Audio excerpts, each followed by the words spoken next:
ಅಲ್ಲ. ಅವನು ಎಂಥವನು ಅಂದ್ರೆ ನನಗೆ ಸಿಗ್ತಾ ಇದ್ದಾನೆ ಅಂದ್ರೆ ಅದು ನನ್ನ ದೊಡ್ಡ ಸೌಭಾಗ್ಯ. ಯಾಕೆಂದ್ರೆ ಯಾರ ಪಾದ ಕಮಲದ ರಜಸ್ಸನ್ನ ಲಕ್ಷ್ಮೀ ಬ್ರಹ್ಮ ರುದ್ರ ಲೋಕಪಾಲರು ಸಹ ತಮ್ಮ ಶಿರಸ್ಸಿನಲ್ಲಿ ಅಷ್ಟು ಗೌರವದಿಂದ ಧರಿಸ್ತಾರೆ. ಮತ್ತೆ ಯಾವ ಪರಮಾತ್ಮ ತಾನೇ ಮಾಡಿದಂತಹ ಒಂದು ಧರ್ಮದ ಮರ್ಯಾದೆಯನ್ನ ಕಾಪಾಡೋದಕ್ಕೋಸ್ಕರ ಯೋಗ್ಯ ಕಾಲದಲ್ಲಿ ಅವತಾರದ ರೂಪದಲ್ಲಿ ಶರೀರಗಳನ್ನ ಧರಿಸ್ತಾನೆ. ಅಂತಹ ಭಗವಂತನಿಗೆ ನಾನು ಏನು ಮಾಡಿದರೆ ಸಂತೋಷವಾಗಬಹುದು ಅಂತ ಅನ್ಕೊಳ್ತಾರೆ. ಆಗ ಈ ಕಡೆ ರಾಜ ಹೇಳ್ತಾನೆ, ನಾರಾಯಣ ನೀನು ಜಗತ್ತಿಗೆ ಒಡೆಯ, ಮತ್ತೆ ನಿನಗೆ ಯಾವುದರ ಅವಶ್ಯಕತೆಯೂ ಇಲ್ಲ, ನೀನು ಆತ್ಮಾನಂದದಿಂದಲೇ ತುಂಬ ಹೋಗುವುದು. ಅಂತಹ ನಿನಗೆ ಅಲ್ಪರಲ್ಲಿಯೂ ಅಲ್ಪನಾದಂತಹ ನಾನು ಅಲ್ಪಕ ಶಬ್ದ ವಿಶೇಷ, ನಾನು ಏನು ತಾನು ಮಾಡಕ್ ಸಾಧ್ಯ ಅಂತ ಬಹಳ ಭಕ್ತಿಪೂರ್ವಕವಾಗಿ ಪರಮಾತ್ಮ ಹೇಳ್ತಾನೆ. ಆಗ ಮುಂದೆ ಶತ್ರು ಸಂಭವಿಸ್ತಾರೆ. ಅವನ ಬಗ್ಗೆ ಬಹಳ ಆನಂದವನ್ನ ಹೊಂದಿದ ಪರಮಾತ್ಮ. ಹಾಗಾಗಿ ಆ ಸಿಂಹಾಸನದ ಕುರಿತು ಮಗುಳ್ನಲ್ಲಿ ಬೀಳ್ತಾ ಅತ್ಯಂತ ಗಂಭೀರವಾದ ಧ್ವನಿಯಿಂದ ಹೇಳ್ತಾನೆ, ರಾಜ ಕ್ಷತ್ರಿಯರ ಧರ್ಮ ಯಾಚನೆ ಅಲ್ಲ, ಯಾಚನೆ ಮಾಡೋದನ್ನ ಸ್ವಲ್ಪ ಪಂಡಿತರು ವಿದ್ವಾಂಸರು ಎಲ್ಲರೂ ಸಹ ಅದನ್ನ ನಿಂದೆಗೆ ಅರ್ಹ ಅಂತ ಭಾವಿಸ್ತಾರೆ. ಆದರೆ ಅಂದ್ರೆ ಕ್ಷತ್ರಿಯರು ಏನು ಅವನಲ್ಲಿರುವಂತಹ ಹೋಗಿ ಕೇಳಿ ತಗೊಳ್ಳೋದು ಅನ್ನೋದು ಕ್ಷತ್ರಿಯರಿಗೆ ಬಂದಂತಹ ಧರ್ಮವೇ ಅಲ್ಲ. ಆದರೆ ಏನು ಅಂದ್ರೆ ಎತ್ಕೊಂಡು ಹೋದಾಗ ಅದು ದ್ವೇಷಕ್ಕೆ ಕಾರಣ ಆಗುತ್ತೆ. ಏನು ನಿನ್ನ ಜೊತೆ ನಾನು ಯಾವಾಗಲೂ ಸ್ನೇಹಪೂರ್ಣವಾಗಿ ವ್ಯವಹಾರ ಮಾಡಬೇಕು ಅನ್ನೋ ಉದ್ದೇಶದಿಂದ ನಾನೇ ನಿನ್ನ ಮಗಳನ್ನು ಬೇಡ್ತಾ ಇದ್ದೇನೆ. ಆದರೆ ಬೇಡ್ತಾ ಇದ್ದೇನೆ ಅಂತ ನಾನು ಕನ್ಯಾಶುಲ್ಕ ಕೊಡ್ತೀನಿ ಅಂತ ಭಾವಿಸ್ಬೇಡ, ನಾನು ಕನ್ಯಾಶುಲ್ಕ ಕೊಡ್ತೀನಿ ಸಹ ಹೇಳ್ಕೊಡ್ತಾನೆ. ಆಗ ನನ್ನ ರಾಜ ಹೇಳ್ತಾನೆ, ಯಾರ ವಕ್ಷಸ್ಥಲದಲ್ಲಿ ಲಕ್ಷ್ಮೀ ದೇವಿ ನಿರಂತರವಾಗಿ ನೆಲೆಸಿದ್ದಾಳೆ ಮತ್ತು ಎಲ್ಲಾ ಗುಣಗಳಿಗೂ ಆಶ್ರಯ ನೀನು, ಅವರ ನನ್ನ ಮಗನ ಸಿಗ್ತಾನೆ ಅಂದ್ರೆ ನಾನು ಇನ್ನೇನು ಬೇಡೋದು ಸಾಧ್ಯ ಅಲ್ಲೇ ಅಂತೇನೆ. ಆದ್ರೆ ನಾನು ಪ್ರತಿಜ್ಞೆ ಮಾಡಿಬಿಟ್ಟಿದ್ದೇನೆ, ನನ್ನ ಮಗಳನ್ನ ಕೈ ಹಿಡಿಯುವಂತಹ ಆಗಿರ್ಬೇಕು, ಅವನ ಪರಾಕ್ರಮ ಯೋಗ್ಯವಾಗಿರ್ಬೇಕು, ಉತ್ತಮವಾಗಿರ್ಬೇಕು ಅನ್ನೋ ಉದ್ದೇಶದಿಂದ ನನ್ನ ಹತ್ತಿರ ಇರುವಂತಹ 7 ಹೋರಿಗಳು, ಅದು ಅಂತಿಂತದ್ದಲ್ಲ, ಅದನ್ನ ಎದುರಿಸೋದೇ ಕಷ್ಟ, ಬುಡ್ಸೋದಕ್ಕೂ ಅಂತಹದ್ದು ನನ್ನ ಹತ್ರ ಇವೆ. ಅದನ್ನ ಯಾರು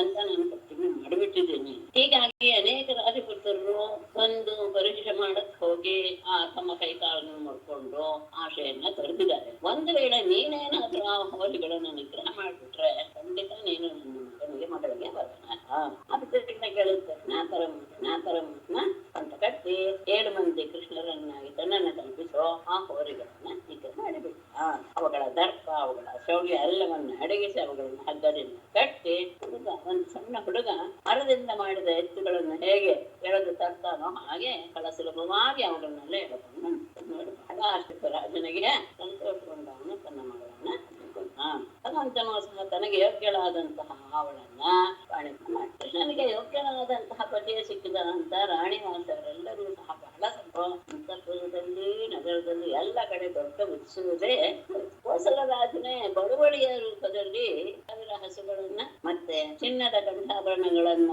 ದಿವ್ಯ ವಸ್ತ್ರಗಳನ್ನು ಧರಿಸಿರುವಂತಹ 3000 ದಾಸಿಯರನ್ನು ಸಹ ಬಳುವಳಿಯಾಗಿ ಕೊಟ್ಟ. ಅಷ್ಟೆಲ್ಲ ತರಂಗ ಸೇನೆಯನ್ನು ಕೊಡ್ತಾನೆ. 9000 ಆನೆಗಳು, ಅದರ 100 ಪಟ್ಟು ಹಸುಗಳು, ಆರಥಗಳ 100 ಪಟ್ಟು ಕುದುರೆಗಳ 100 ಪಟ್ಟು ಕಾಲಾಳುಗಳು. ಹೀಗೆ ಕೃಷ್ಣನಿಗೆ ಆ ದಂಪತಿಗಳನ್ನು ರಥದಲ್ಲಿ ಕುಳ್ಳಿರಿಸಿ ದೊಡ್ಡ ಸೇನೆಯ ಕಾಲನೊಡನೆ ಕಳಿಸ್ತಾನೆ.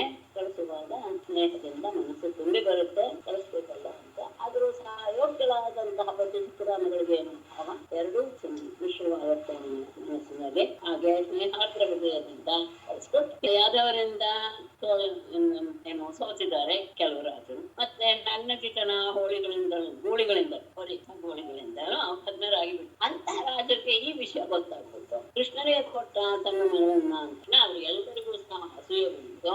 ಕೃಷ್ಣನನ್ನ ದಾರಿ ತಡ ಆಗ ಆ ಬಾಣಗಳ ಮಳೆ ಸುರಿಸ್ತಾ ಇರುವಂತ ಅವರನ್ನೆಲ್ಲ ಕೃಷ್ಣನ ಸ್ನೇಹಿತನಾದ ಅರ್ಜುನ ಎಲ್ಲರನ್ನು ತನ್ನ ಕನಸಿನಿಂದ ಚಿತ್ತಾಪನ್ನಾಗಿ ಓಡಿಸಿಬಿಟ್ಟ. ಹೇಗೆ ಸಿಂಹ ಒಂದು ಚಿತ್ರಮೃಗಗಳನ್ನು ಓಡಿಸಿಬಿಟ್ಟ. ಬಳುವಳಿಯನ್ನೆಲ್ಲ ತೆಗೆದುಕೊಂಡು ಕೃಷ್ಣನ ಕರೆದುಕೊಂಡು ಆಟಕ್ಕೆ ಬಂದ. ಆ ಅದ್ರ ಜೊತೆಗೆ ಶುತಕೀರ್ತಿ ಅವಳು ಕೇಶರಾಜನನ್ನು ಮದುವೆ ಆಗಿರ್ತಾಳೆ. ಸ್ವಲ್ಪ ಕಡಿಮೆ ಇದೆ ಮಗಳು, ಅವಳ ಹೆಸರು ಭದ್ರೆ ಅಂತ. ಅವಳನ್ನ ಅವಳ ಸಹೋದರರು ಸಂತರ್ತನಾದಿಕರು ಅವಳನ್ನ ಬೇರೆಯವರಿಗೆ ಮಾತು ಕೊಟ್ಟಿರ್ತಾರೆ. ಯಾಕೆಂದ್ರೆ ಕೃಷ್ಣನ ಬಗ್ಗೆ ದ್ವೇಷದಿಂದಲೇ. ಆದರೆ ಇವನು ಬಲಾತ್ಕಾರವಾಗಿ ಅವಳನ್ನ ಮದುವೆ ಮಾಡಿಕೊಡ್ತಾನೆ.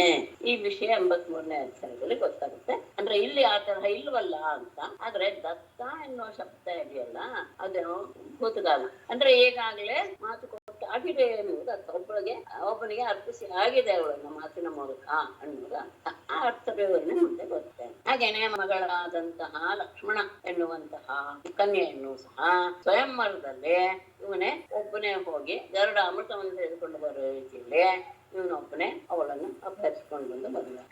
ಆಮೇಲೆ ಇಷ್ಟೇ ಎಲ್ಲ ಇವ್ರು 8 ಜನ ಆದರಲ್ಲ, ಭೂಮಿ ಮಗನಾದಂತಹ ನರಕಾಸುರನ ಸಂಹಾರ ಮಾಡಿ ಅವನ ಸೆರೆಯಿಂದ ಸಾವಿರಾರು ಪತ್ನಿಯರು ಸಹ ಕೃಷ್ಣನಿಗೆ ಇದ್ದವು ಅಂತ ಹೇಳಿದಾಗ ರಾಜ ಕೇಳ್ತಾನೆ, ಕೃಷ್ಣ ನರಕಾಸುರನನ್ನ ಹೇಗೆ ನಾಶ ಮಾಡಿದ? ನರಕಾಸುರ ಆ ಸ್ತ್ರೀಯರನ್ನೆಲ್ಲ ಸೆರೆಯಲ್ಲಿ ಇಟ್ಟಿದ್ದ. ಅದಕ್ಕೆ ಸಂಬಂಧಪಟ್ಟಂತಹ ವಿಷಯ, ಭಗವಂತನ ಪರಾಕ್ರಮ ಎಲ್ಲವನ್ನು ತಿಳಿಸಿ ಅಂತ ಕೇಳಿದಾಗ ಶುಕ್ರು ಹೇಳ್ತಾರೆ, ಒಮ್ಮೆ ಈಗ ನಾನು ಹೇಳುವ ವಿಷಯ ಮನಸ್ಸಿಗೆ ತಂದುಕೊಂಡಿವೆ, ಆಮೇಲೆ ಇದಕ್ಕೆ ಸಂಬಂಧಪಟ್ಟ ಹಾಗೆ ನಾನು ಒಂದು ವಿಷಯ ಹೇಳ್ತೇನೆ. ದೇವೇಂದ್ರ ಕೃಷ್ಣನ ಹತ್ತಿರ ಹೋಗಿ, ನನ್ನ ವರ್ಣಕ್ಷತ್ರ ತಾಯಿಯೇ ಆದ ಅದಿತಿಯ ಊರುಗಳು, ಅಮರಾದ್ರಿಯಲ್ಲಿರುವಂತಹ ಮಣಿಪರ್ವತ ಇವೆಲ್ಲವನ್ನು ಸಹ ನರಕಾಸುರ ಅಪಹರಿಸ್ಕೊಂಡು ಹೋಗ್ಬಿಟ್ಟಿದ್ದಾನೆ. ಅವನು ಬಹಳ ಕ್ರೂರವಾಗಿ ನಡ್ಕೊಳ್ತಾ ಇದ್ದಾನೆ, ಏನಾದ್ರೂ ಮಾಡಿ ಅವನನ್ನ ಬಗ್ಗೆ ಪಡಿಬೇಕು ಅಂತ ಕೃಷ್ಣನ ಹತ್ರ ಕೇಳ್ಕೊಂಡಿದ್ದ. ಆಗ ಅದೇ ಸಂದರ್ಭದಲ್ಲಿ ಪತ್ನಿಯಾದ ಸತ್ಯಭಾಮೆಯೊಡನೆ ಗರುಡನನ್ನು ಏರಿದಂತಹ ಪರಮಾತ್ಮ ರಾಜ್ಯೋತ್ಸವಕ್ಕೆ ಪ್ರಯತ್ನ. ಇದು ನರಕಾಸುರನ ಪಟ್ಟಣ. ಆ ಪಟ್ಟಣ ಹೇಗಿತ್ತು ಅಂದ್ರೆ ಎಲ್ಲೆಡೆ ಅಂದ್ರೆ ಸುಲಭವಾಗಿ ಪ್ರವೇಶ ಮಾಡಕ್ಕೆ ಅಸಾಧ್ಯವಾದಂತದ್ದು. ಶಸ್ತ್ರದ ಎಲ್ಲ ಕಡೆ ಶಸ್ತ್ರಗಳ ಕಾವಲು, ಜಲ, ಅಗ್ನಿ, ವಾಯು ಇವುಗಳು ಸಹ ಕಾವಲಾಗಿ ಇರುವಂತ. ಹೀಗಾಗಿ ಅದನ್ನ ಅಷ್ಟು ಸುಲಭವಾಗಿ ಪ್ರವೇಶ ಮಾಡಕ್ಕಾಗಲ್ಲ. ಅದೇ ಉದ್ದೇಶದಿಂದ ಪರಮಾತ್ಮ ಗರುಡನನ್ನು ಮತ್ತೆ ಅಲ್ಲಿ ಮುರಾಸುರನು ನಿರ್ಮಿಸಿದಂತಹ 10 ಸರಪಳಿಗಳಿಂದ, ಅಂದ್ರೆ ಗಟ್ಟಿಯಾದ ಸರಪಳಿಗಳಿಂದ ಅದು ಸುತ್ತುವರೆದಿತ್ತು. ಅಂದ್ರೆ ಯಾವುದೇ ಕಾರಣಕ್ಕೂ ಯಾವ ಒಂದು ಜೀವಿಯೂ ಸಹ ಸುಲಭವಾದ ಪ್ರವೇಶಕ್ಕೆ ಇರಲಿಲ್ಲ. ಅಂತಹ ರಾಜ್ಯೋತ್ಸವವನ್ನ ಪ್ರವೇಶ ಮಾಡಿದ. ಅಲ್ಲಿ ತನ್ನ ಗದೆಯಿಂದಲೇ ಆ ಎಲ್ಲ ರೀತಿಯ ದುರ್ಗಗಳನ್ನ, ಅಂದ್ರೆ ಪ್ರವೇಶ ಮಾಡೋದಕ್ಕೆ ಅಶಕ್ಯವಾದಂತಹ ಎಲ್ಲ ರೀತಿಯ ಉಪಾಯಗಳನ್ನು, ಗಿರಿಗಳನ್ನ ಗದೆಯಿಂದ ತುಂಡು ಮಾಡಿದ. ಶಸ್ತ್ರಗಳನ್ನ ಅಲ್ಲ, ಶಸ್ತ್ರಗಳಿಂದ ತನ್ನ ಚಕ್ರದಿಂದ ಅಗ್ನಿಜಲವಾಯು ದುರ್ಗಗಳನ್ನು ಸಹ ಲೇಪಿಸಿ ಖಡ್ಗದಿಂದ ಮುರಾಸುರನ ಸರಪಳಿಗಳನ್ನು ಕತ್ತರಿಸಿ ಹಾಕಿದ. ಅಷ್ಟೇ ಎಲ್ಲ ರಕ್ಷಣಾ ಯಂತ್ರಗಳು ಪ್ರಾಕಾರದಲ್ಲೆಲ್ಲ ಸುಸ್ತಾ ಇರುತ್ತೆ, ನೋಡ್ತಾ ಇರುತ್ತೆ. ಅಂತದ್ದನ್ನು ಸಹ ತನ್ನ ಶಂಖನಾದದಿಂದಲೇ ಅದನ್ನೆಲ್ಲ ಚೂರ್ ಮಾಡ್ದ. ಆ ಶಂಖನಾದ ಅಲ್ಲಿರುವಂತಹ ವೀರರ ಹೃದಯಕ್ಕೆ ಸ್ವಲ್ಪ ಗಾಬರಿಯನ್ನು ಉಂಟು ಮಾಡುವಂತ, ಸ್ವಲ್ಪ ಜೋರಾಗಿ ಗಾಬರಿಯನ್ನು ಉಂಟು ಮಾಡುವ ಶಬ್ದವಾಗಿದೆ. ಮತ್ತೆ ತನ್ನ ಬಲವಾದ ಗದೆಯಿಂದ ಕೋಟೆಯನ್ನ ಬಡಿದು ನಾಶ. ಆತನ ಸಿಡಿಲಿನ ಹಾಗೆ ಭಯಂಕರವಾದ ಪಾಂಚಜನ್ಯ ಧ್ವನಿಯನ್ನು ಕೇಳಿದ ತಕ್ಷಣ ಆ ಅಂದ್ರೆ ಕಂದಕದಲ್ಲಿಯೇ ಮಲಗಿದ್ದ ಯಾವತ್ತು ಮುರಾಸುರ. ಅವನಿಗೆ 5 ತಲೆಗಳು. ಅವನು ದಿಢೀರನೆ ಎದ್ದ ನೀರಿಂದ ಪ್ರಳಯ ಕಾಲದ ಸೂರ್ಯನು ಅಗ್ನಿಯೋ ಎನ್ನುವ ಹಾಗೆ ಅವನು ಜ್ವಲಿಸ್ತಾ, ನೋಡಕ್ಕೂ ಸಹ ಭಯಂಕರನಾಗಿದ್ದಾನೆ. ಅವನನ್ನ ಸಾಧ್ಯ ಅಂತಹ 5 ಬಾಯಿಗಳಿಂದ ಕೂಡಿದಂತಹ ಅವನು ತ್ರಿಶೂಲನ್ನು ಎದ್ದುಕೊಂಡು ಲೋಕಗಳನ್ನು ನುಂಗೇ ಬಿಡ್ತಾನೋ ಎನ್ನುವ ರೀತಿಯಲ್ಲಿ ಗರುಡನ ಹತ್ತಿರ ಕಾಲಸರ್ಪ ಹೋಗುವ ರೀತಿಯಲ್ಲಿ ಗಮನಿಸಿಕೊಳ್ಳಬೇಕು. ಗರುಡ ಇಲ್ಲಿ ಕೃಷ್ಣ, ಕಾಲಸರ್ಪ ಮುರಾಸರ್. ಯಾಕೆಂದ್ರೆ ನಾಶವಾಗುವಂಥದ್ದು ಯಾವುದು? ಕಾಲಸರ್ಪವು ಏನೇ ಆಗ್ಲಿ ಗರುಡನ ಮುಂದೆ ಅದೇನು ತನ್ನ ಆಟ ನಡೆಯೋದಿಲ್ಲ. ಹಾಗೇನೆ ಪರಮಾತ್ಮನಿಂದ ಮುರಾಸರನ ಆಟವೇ ನಡೆಯುತ್ತೆ. ಹಾಗೆ ಕೃಷ್ಣನನ್ನು ಎದುರಿಸಿ ಬಂದ.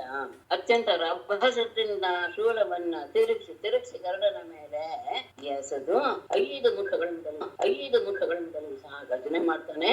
ಆ ಗರ್ಜನೆ ಭೂಮಿ, ಆಕಾಶ, ದಿಕ್ಕಿನ ಎಲ್ಲ ಮಧ್ಯಭಾಗ ಅಷ್ಟೇ ಅಲ್ಲ, ಎಲ್ಲವನ್ನು ತುಂಬಿ ಬ್ರಹ್ಮಾಂಡವನ್ನೇ ವ್ಯಾಪಿಸಿಬಿಟ್ಟು ಗರುಡನ ಮೇಲೆ ಅವನು ಎದ್ದಂತಹ ತ್ರಿಶೂಲವನ್ನ ಪರಮಾತ್ಮ ತನ್ನ 2 ಬಾಣಗಳನ್ನು ಪ್ರಯೋಗ ಮಾಡಿ ಅದನ್ನ 3 ಚೂರಾಗಿ ತಿಂದ.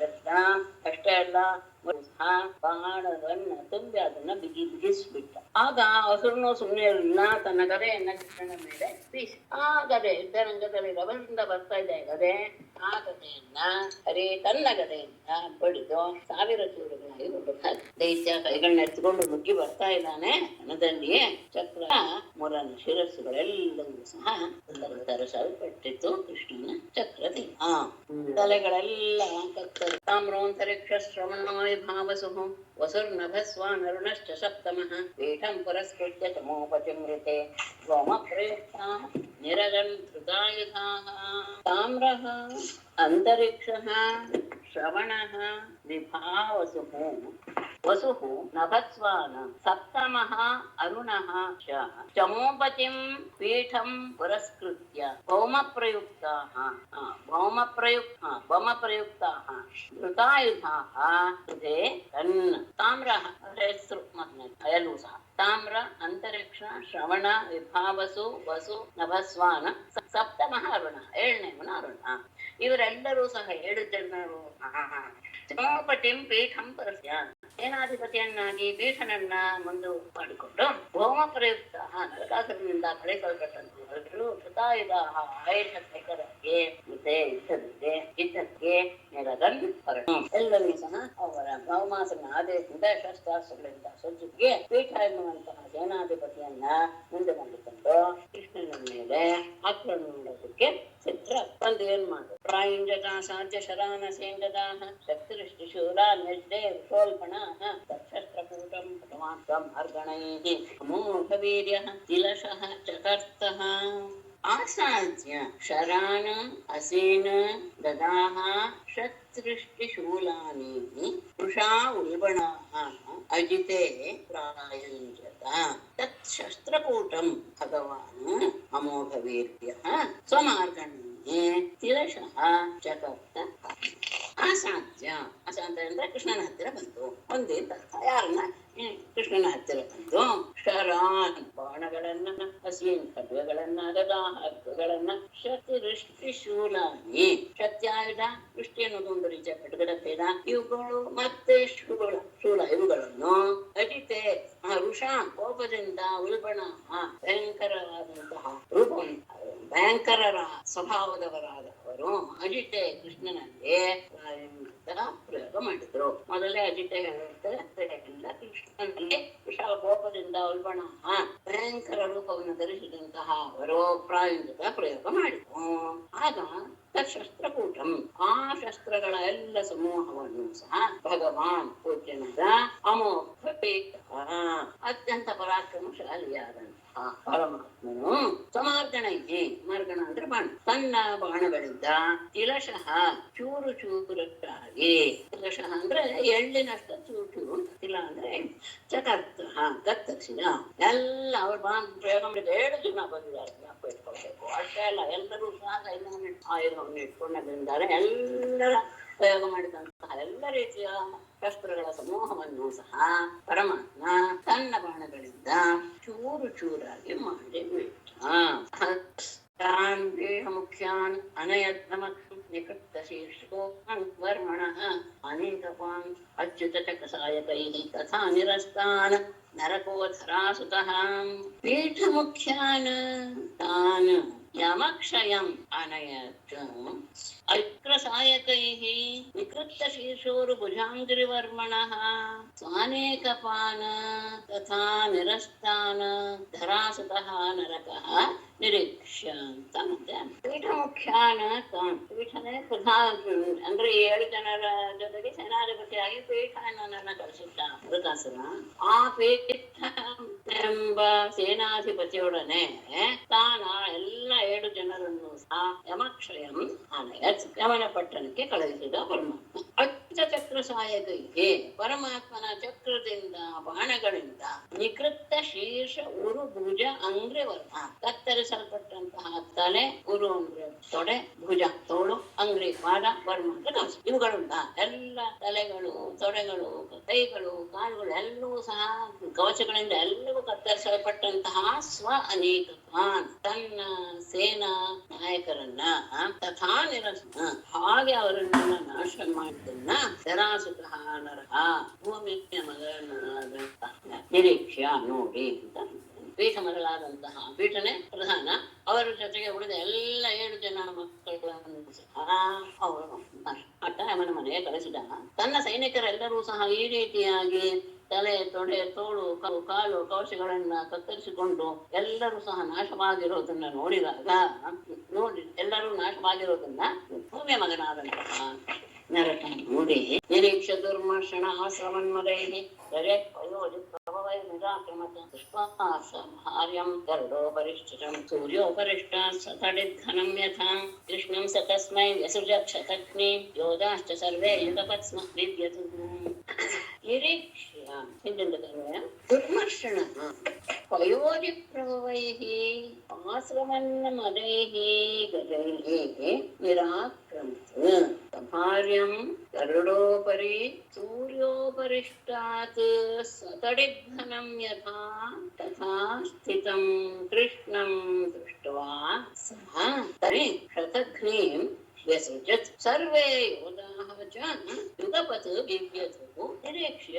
ಹೀಗೆಲ್ಲರೂ ತನ್ನ ಸೈನಿಕರೆಲ್ಲರೂ ನೋಡಿದ ತಕ್ಷಣ ದುರ್ಮರ್ಷಣ ಕೋಪದಿಂದ ಸಹಿಸಲು ಅಸಾಧ್ಯವಾದಂತಹ ಕೋಪವುಳ್ಳವನಾಗಿ ವಯೋಧಿ ಪ್ರಭವಿ ಸಮುದ್ರದಲ್ಲಿ ಹುಟ್ಟಿದಂತಹ ಆಶ್ರವನ್ಮದೈಹಿ ಮಧೋದಕವನ್ನು ಸುರಿಸುತ್ತಿರುವಂತಹ ಗಜಗಳೊಡನೆ ಅಂದ್ರೆ ಅಂತಹ ಪರಾಕ್ರಮಿಯಾದಂತಹ ಆನೆಗಳೊಡನೆ ನಿರಾಕ್ರಮದ ತನ್ನ ನಗರದಿಂದ ಹೊರಗೆ ಬಂದ. ಇವರೆಲ್ಲರನ್ನು ಕಳಿಸುತ್ತೆ. ಇವರೆಲ್ಲರ ಸ್ಥಿತಿ ಹೀಗಾಯ್ತು ಅಂತ ಗೊತ್ತಾದ ತಕ್ಷಣ ತಾನೇ ಹೊರಟು ಬಂದ. ನಗರದಿಂದ ಬರುವಾಗ ಸಮುದ್ರದಲ್ಲಿ ಹುಟ್ಟಿದಂತಹ ಮಧೋದಕವನ್ನು ಸುರಿಸ್ತಾ ಇರುವಂತಹ ಆನೆಗಳ ಅಂದ್ರೆ ಅತ್ಯಂತ ಎದುರಿಸುವ ಸಾಮರ್ಥ್ಯವುಳ್ಳಂತಹ ಆನೆಗಳ ಜೊತೆಗೆ ಅವನು ನಗರದಿಂದ ಹೊರಗೆ ಬಂದು ನೋಡ್ತಾನೆ ಕೃಷ್ಣನನ್ನ. ಸಭಾರ್ಯಂ ಪತ್ನಿಯೊಡನೆ ಗರುಡೋಪರಿ ಗರುಡನ ಮೇಲೆ ಸೂರ್ಯೋಪರಿಷ್ಟಾತ್ ಸದಡಿತ್ಕನಂ ಸೂರ್ಯನ ಮೇಲೆ ಉಪರಿಷ್ಟಾತ್ ಮೇಲೆ ಸತಡಿತ್ಕನಂ ಮಿಂಚಿನಿಂದ ಕೂಡಿದ ಮೋಡವು ಹೇಗೋ ಆ ರೀತಿಯಲ್ಲಿ ಸ್ಥಿತಂ ಇರುವಂತಹ ಕೃಷ್ಣನನ್ನು ದೃಷ್ಟ್ವಾ ನೋಡಿ. ಇವನು ಘನ ಕಪ್ಪಾದ್ರಿಂದ ಅವಳು ಸತ್ಯಭಾಮೆ ತಡಿತ್ ಮಿಂಚ್ ಅಂದ್ರೆ ಸೂರ್ಯನ ಮೇಲೆ ಮಿಂಚಿನಿಂದ ಕೂಡಿದಂತಹ ಮೋಡ ಇದ್ದ ರೀತಿಯಲ್ಲಿ ಗರುಡನ ಮೇಲೆ ಇವನು ಪತ್ನಿಯೊಡನೆ ಇದ್ದಾನೆ ಕೃಷ್ಣ. ಅಂತಹ ಕೃಷ್ಣನನ್ನು ನೋಡಿ ಸಹ ನರಕಾಸುರನು ತಸ್ಮೈ ಅವನ ಮೇಲೆ ಶತಘ್ನಿ ಎನ್ನುವಂಥದ್ದು ಒಂದು ಶಕ್ತಿಯಾಗಿರೋದು ಒಂದು ವಿಶೇಷ. ಅಂದ್ರೆ ಅದು ಪ್ರಯೋಗ ಮಾಡಿದ ತಕ್ಷಣ ನೂರು ಭಾಗಗಳಾಗಿ ಹೊರಬಂದು ಎಲ್ಲರನ್ನೂ ಸಹ ಸಾಯಿಸಿಬಿಡುತ್ತೆ. ಅಂತಹ ಶತಘ್ನಿ ಅನ್ನುವಂತಹ ದಿವ್ಯಾಯುಧವನ್ನ ಅವನ ಮೇಲೆ ಪ್ರಯೋಗ ಮಾಡಿದ್ದ. ಅವನ ಜೊತೆಗೇನೆ ಯೋಧಾಹಚ್ಚ ಇಲ್ಲಿ ವಿಶೇಷ ಹೇಳ್ತಾರೆ. ಚ ಅನ್ನೋದಕ್ಕೆ ಅಗಿ ಅಂತ ಅರ್ಥ ಮಾಡ್ತಾರೆ. ಅವನ ಪ್ರಯೋಗ ಮಾಡ್ತಾ ಇದ್ದ ಹಾಗೆ ಯೋಧರು ಕೂಡ ಯುಗಪತ್ತು ಒಟ್ಟಿಗೆ ಸರ್ವೇ ಯೋಗ ಎಲ್ಲ ಯೋಧರು ಸಹ ಯುಗಪತ್ತು ಒಮ್ಮೆಲೆ ವಿದ್ಯರು ಸಹ ಅವರು ಸಹ ತಮ್ಮ ಶಸ್ತ್ರಗಳನ್ನ ಪ್ರಯೋಗ ಮಾಡಿದ್ರು. ಇವನು ಪ್ರಯೋಗ ಮಾಡಿದ ಜೊತೆಗೇನೆ ಅವರುಗಳು ಸಹ ಒಟ್ಟಿಗೆ ಪ್ರಯೋಗ ಮಾಡೋದಕ್ಕೆ ಶುರು ಮಾಡಿದ್ರು. ತಮ್ಮವರೆಲ್ಲರೂ ಸಹ ಸತ್ತು ಹೋಗಿದ್ದು ಗೊತ್ತಾಗಿ ನರಕಾಸುರ ಅತ್ಯಂತ ಉತ್ತಮ ಜಾತಿಯ ಆನೆಗಳೊಡನೆ ನಗರದಿಂದ ಹೊರಗೆ ಬರ್ತಾನೆ. ಹೊರಗೆ ಬಂದು ನೋಡ್ತಾನೆ ಪತ್ನಿಯೊಡನೆ ಗರುಡನ ಮೇಲೆ ಕುಳಿತಿರುವಂತ ಕೃಷ್ಣನ ಹೇಗಿದ್ದ. ಸೂರ್ಯನ ಮೇಲೆ ಮಿಂಚಿನಿಂದ ಕೂಡಿದ ಮೋಡವೋ ಎನ್ನುವ ರೀತಿಯಲ್ಲಿ ಆಕರ್ಷಕನಾಗಿದ್ದ. ಅಂತಹ ಕೃಷ್ಣನನ್ನು ನೋಡಿ ಅವನ ಮೇಲೆ ತನ್ನ ಶತಘ್ನಿ ಆಯುಧವನ್ನು ಪ್ರಯೋಗ ಮಾಡಿದ. ಅವನು ಪ್ರಯೋಗ ಮಾಡ್ತಾ ಇದ್ದ ಹಾಗೆ ಅವನ ಜೊತೆ ಬಂದಂತ ಯೋಧರು ಸಹ ತಮ್ಮ ಶಸ್ತ್ರಾಸ್ತ್ರಗಳನ್ನ ಪ್ರಯೋಗ ಮಾಡಿದರು. ತದ್ಭೌಮ ಸೈನ್ಯಂ ಭಗವಾನ್ ಗದಾಗ್ರಜಃ ವಿಚಿತ್ರವಾಜೈಃ ನಿಶಿತೈಃ ಶಿಲೀಮುಖೈಃ ನಿಕೃತ್ತಬಾಹೂರ್ ಶಿರೋಧ್ರ ವಿಗ್ರಹಂ ಚಕಾರ ತರ್ಹ್ಯೇವ ಹತಾಶ್ವಕುಂಜರಂ. ತರ್ಹ್ಯೇವ ಭಗವಾನ್ ಗದಾಗ್ರಜಃ ತದ್ಭೌಮ ಸೈನ್ಯಂ ವಿಚಿತ್ರವಾಜೈಃ ನಿಶಿತೈಃ ಶಿಲೀಮುಖೈಃ ನಿಕೃತ್ತಬಾಹೂರ್ ಶಿರೋಧ್ರ ವಿಗ್ರಹಂ ಹತಾಶ್ವಕುಂಜರಂ ಚಕಾರ. ಅಂದ್ರೆ ಅವರು ಪ್ರಯೋಗ ಮಾಡ್ತಾ ಇದ್ದ ಹಾಗೇನೆ ಅವರು ಯಾವಾಗ ಎಲ್ಲರೂ ಪ್ರಯೋಗ ಮಾಡಿದರು. ಅದೇ ಕ್ಷಣದಲ್ಲಿ ತದ್ಭೌಮ ಸೈನ್ಯಂ ಆ ನರಕಾಸುರನ ಸೈನ್ಯವನ್ನು ಭಗವಾನ್ ಗದಾಗ್ರಜನಾದ ಕೃಷ್ಣನು ತದ್ಭೌಮ ಸೈನ್ಯಂ ಆ ನರಕಾಸುರನ ಸೇನೆಯನ್ನ ವಿಚಿತ್ರವಾಗಿ ಅನೇಕ ರೀತಿಯ ಪತ್ರಗಳು ಅಂದ್ರೆ ಬಾಣಗಳ ತುದಿಗೆ ಕಟ್ಟಿರ್ತಾರೆ ಗರಿಗಳು. ಆ ಗರಿಗಳಿಂದ ಕೂಡಿರುವ ಬಣ್ಣದ ಚಿತ್ರ ವಿಚಿತ್ರವಾದಂತಹ ಗರಿಗಳಿಂದ ಕೂಡಿರುವ ನಿಶಿತೈಹಿ ಅತ್ಯಂತ ಹರಿತವಾದಂತಹ ಶಿಲೀಮುಖೈಹಿ ತನ್ನ ಬಾಣ ಬಾಣಗಳಿಂದ ನಿಕೃತ ಬಾಹು ಊರು ಶಿರೋಧ್ರ ವಿಕ್ರಮಂ ಕತ್ತರಿಸಲ್ಪಟ್ಟಂತಹ ತೋಳು ತೊಡೆ ಕುತ್ತಿಗೆ ಉಳ್ಳಂತಹ ಶರೀರವುಳ್ಳವನನ್ನಾಗಿ ಹತಾಶ್ವಕುಂಜರಂ ಅಷ್ಟೇ ಅಲ್ಲ ನಾಶ ಮಾಡಲ್ಪಟ್ಟಂತಹ ಕುದುರೆ ಆನೆ ಉಳ್ಳದ್ದನ್ನಾಗೆ ಚಕಾರ ಕೃಷ್ಣನು ಸಹ ಬಣ್ಣ ಬಣ್ಣದ ಗರಿಗಳಿಂದ ಕೂಡಿದ ಹರಿತವಾದಂತಹ ತನ್ನ ಬಾಣಗಳಿಂದ ಆ ರಾಕ್ಷಸರ ಸೇನೆಯನ್ನ ಅವುಗಳ ಕುದುರೆ ಆನೆಗಳನ್ನ ತೋಳು ತೊಡೆಗೆ ಆಮೇಲೆ ಇಲ್ಲಿ ಒಂದು ವಿಶೇಷ ಮಾಡ್ತಾರೆ ಎವರಿಗಂದ್ರೆ ಪಂಡಿತರಿಗೆ ಮಾತ್ರ ಗೊತ್ತಾಗುತ್ತೆ. ಯಾನಿ ಯೋಧೈ ಪ್ರಯುಕ್ತಾನಿ ಶಸ್ತ್ರಾಸ್ತ್ರಾಣಿ ಕುರುದ್ವಃ ಹರಿಷ್ಠಾನಿ ಅಚ್ಛಿನತ್ ತೀಕ್ಷ್ಣೈಃ ಶರೈಃ ಏಕೈಕಶಃ ತ್ರಿಭಿಃ ಕುರುದ್ವಃ. ಇವರು ಶ್ರೀಧರೆಯರು ಹೇಳ್ತಾರೆ ಕುರುದ್ವಃ ಅಂತ ಪ್ರಯೋಗ ಮಾಡಿದ್ದು ಅಂದ್ರೆ ಅಲ್ಲಿ ನಡೆದಂತಹ ಯುದ್ಧವನ್ನ ಇವರು ಮನಸ್ಸಿನಲ್ಲಿ ಕಲ್ಪಿಸಿಕೊಂಡು ಯಾರು ಶುಕರು ಅಂತಹ ಸಂದರ್ಭದಲ್ಲಿ ಕೃಷ್ಣ ಹೇಗೆ ಯುದ್ಧ ಮಾಡಿದ ಅನ್ನೋದನ್ನ ಹೇಳುವಾಗ ಎದುರಿಗಿರೋರನ್ನ ಕುರಿತು ಸ್ವಲ್ಪ ಆಶ್ಚರ್ಯದಿಂದ ಹೇಳ್ತಾರೆ. ಹೇಳಪ್ಪ ಕೇಳಪ್ಪ ಅಂತ ಹೇಳ್ತೀವಲ್ಲ, ಆ ರೀತಿಯಾಗಿ ಕುರುದ್ವಹ ಶಬ್ದವನ್ನು ಸಂಬೋಧನೆ ಮಾಡಿದ್ರು ಶುಕರು. ಯಾಕೆ ಹೇಳಿದ್ರೆ ಅವ್ರು ಆಗಾಗ್ಲೇ ಪ್ರಯೋಗ ಮಾಡ್ಬಿಟ್ಟಿದ್ದಾರೆ. ಯಾರು ಯೋಧರು ಮತ್ತು ನರಕಾಸುರ ಎಲ್ಲರೂ ಸಹ ಅಸ್ತ್ರ ಶಸ್ತ್ರಗಳನ್ನೆಲ್ಲ ಪ್ರಯೋಗ ಮಾಡಿದ್ದಾರೆ. ಯೋಧೈಹಿ ಕುರುದ್ವಹ ಯೋಧೈಹಿ ಯಾನೇ ಶಸ್ತ್ರಾಸ್ತ್ರಾಣಿ ಪ್ರಯುಕ್ತಾನಿ ಹರಿಃ ತಾನಿ ತೀಕ್ಷ್ಣೈಃ ಶರೈಃ ಏಕೈಕಶಃ ತ್ರಿಭಿಃ ಅಚ್ಛಿನತ್. ತ್ರಿಭಿಃ ಏಕೈಕಶಃ ಅಚ್ಛಿನತ್ ಹೇಳೋದ್ರೇನು ಅಂದ್ರೆ ಮೊದಲೇ ಆ ಸೈನ್ಯವನ್ನೆಲ್ಲ ನಾಶ ಮಾಡಿಬಿಟ್ಟ. ನಾಶ ಮಾಡಿದ ಮೇಲೆ ಸ್ವಲ್ಪ ಏನು ಪೂರ್ವಪರವನ್ನ ಸ್ವಲ್ಪ ಯೋಚನೆ ಮಾಡಿದ್ರೆ ಅವರು ಶಸ್ತ್ರಾಸ್ತ್ರಗಳನ್ನು ಪ್ರಯೋಗ ಮಾಡಿಬಿಟ್ಟಿದ್ದಾರೆ. ಮೊದಲು ಶಸ್ತ್ರಾಸ್ತ್ರಗಳನ್ನ ಕಡಿದು ನಾಶ ಮಾಡ್ಬೇಕಾಗಿತ್ತು ಕೃಷ್ಣ. ಆದ್ರೆ ಶಸ್ತ್ರಾಸ್ತ್ರಗಳನ್ನ ಪ್ರಯೋಗ ಮಾಡಿದಂತಹ ಸೈನ್ಯವನ್ನ ನಾಶ ಮಾಡ್ಬಿಟ್ಟ. ಆಮೇಲೆ ಅವರು ಪ್ರಯೋಗಿಸಿದಂತಹ ಶಸ್ತ್ರಾಸ್ತ್ರಗಳನ್ನ ಶುರು ಮಾಡಿದ. ಅದನ್ನ ಅವರು ಅವರ ಮುಂದೆ ಆ ಯುದ್ಧದ ಪ್ರಸಂಗ ಬಂತು ಶುಕರಿಗೆ. ಅಲ್ಲಿ ಅರ್ಪಿಸ್ಕೊಂಡ ತಕ್ಷಣ ಅವರಿಗೆ ಅನಂತ ಒಂದು ರಾಷ್ಟ್ರೀಯ ಉಂಟಾಯಿತು. ಸಂದರ್ಭದ ಮಧ್ಯದಲ್ಲಿ ಪರೀಕ್ಷೆಯನ್ನು ಸಂಬೋಧಿಸಿ ಹೇಳ್ತಾರೆ, ಯೋಧ ಆ ನರಕಾಸುರನ ಯೋಧರಿಂದ ಯಾನಿ ಶಸ್ತ್ರಾಸ್ತ್ರಾಣಿ ಪ್ರಯುಕ್ತಾನೆ, ಯಾವ ಯಾವ ಶಸ್ತ್ರಾಸ್ತ್ರಗಳು ಪ್ರಯೋಗಿಸಲ್ಪಟ್ಟವೋ ಹರಿ ಪರಮಾತ್ಮನು ತಾನೇ ಅವುಗಳನ್ನ ತೀಕ್ಷ್ಣೈಹಿ ಶರೈಹಿ ಹರಿತವಾದಂತಹ ತನ್ನ ಬಾಣಗಳಿಂದ ತ್ರಿಭಿಃ ಏಕೈಕಶಃ ಮೂರು ನಿಶಿತಾಸ್ತ್ರಗಳಿಂದ ಅದನ್ನ ಅಚ್ಛಿನತ್ ಕತ್ತರಿಸಿ ಹಾಕುತ್ತ ಆತ ಅವರುಗಳು ಯಾವ್ದಾವ್ದು ಶಸ್ತ್ರಗಳನ್ನೆಲ್ಲ ಪ್ರಯೋಗ ಮಾಡಿದ್ರೋ ಅದೆಲ್ಲವನ್ನು ಸಹ ತಾನು ತನ್ನ ಹತ್ರ ಇರುವಂತಹ ಹರಿತವಾದಂತಹ ಬಾಣಗಳಿಂದ ಮೂರು ಹರಿತವಾದ ಅಸ್ತ್ರಗಳಿಂದ ಅವುಗಳೆಲ್ಲವನ್ನು ಸಹ ಒಂದೊಂದಾಗಿ ನಾಶ ಮಾಡಿದ್ರು. ಅದಕ್ಕೋಸ್ಕರ ಮಧ್ಯದಲ್ಲಿ ಅಂದ್ರೆ ಯುದ್ಧವನ್ನ ಹೇಳ್ತಾ ಇರುವಾಗ ಮಧ್ಯದಲ್ಲಿ ಸಂಬೋಧನೆ ಯಾಕು ಅಂತ ಅನ್ನೋದಕ್ಕೆ ಇವರು ತುಂಬಾ ಚೆನ್ನಾಗಿ ತಗೊಂಡಿದ್ದಾರೆ. ಅದು ಎಲ್ರಿಗೂ ವಿಷಯದ ಅರಿವು ಆಗೋದಿಲ್ಲ. ಅವರು ಹಾಗೆ ಅದನ್ನ ಮನಸ್ಸಿನಲ್ಲಿಯೇ ನೋಡ್ತಾ ಇದ್ದಾರೋ ಎನ್ನುವ ರೀತಿಯಲ್ಲಿ ಅವರು ಅದರಲ್ಲಿಯೇ ತಮ್ಮನ್ನ ತೊಡಗಿಸಿಕೊಂಡು ಹೀಗೆ ಹೇಳಿದ್ರು ಅಂತ ಶ್ರೀಧರಿಯರು ಹೇಳ್ತಾರೆ ಎನ್ನುವುದು ವಿಶೇಷ. ಉಹ್ಯಮಾನ ಸುಪರ್ಣೇನ ಪಕ್ಷಾಭ್ಯಾಂ ಗಜಾನ್ ಗರುತ್ಮಕ ಹನ್ಯಮಾನಾಃ ತುಂಡ ಪಕ್ಷನಖೈರ್ಗಜಾಃ. ಸುಪರ್ಣೇನ ಉಹ್ಯಮಾನ ಪಕ್ಷಾಭ್ಯಾಂ ಗಜಾನ್ ನಿಘ್ನತಾಃ ತುಂಡಪಕ್ಷ ನಖೈಃ ಗರುತ್ಮತಾ ಗಜಾಃ ಹನ್ಯಮಾನಾಃ ಪುರಮೇವ ಆವಿಷಣ್ಣಾರ್ತಾಃ ನರಕೋ ಯದಿ ಅಯುಧ್ಯತ ದೃಷ್ಟ್ವಾ ವಿದ್ರಾವಿತಂ ಸೈನ್ಯಂ ಗರುಡೇನಾರ್ಜಿತಂ ಸತಂ ಗಜಾಃ ಆರ್ತಾಃ ಪುರಂ ಏವ ಆವಿಷನ್ ಗರುಡೇನ ಅರ್ಧಿತಂ ಸ್ವಕಂ ಸೈನ್ಯಂ ವಿದ್ರಾವಿತಂ ದೃಷ್ಟ್ವಾ ನರಕಃ ಯುಧಿ ಅಯುಧ್ಯತ.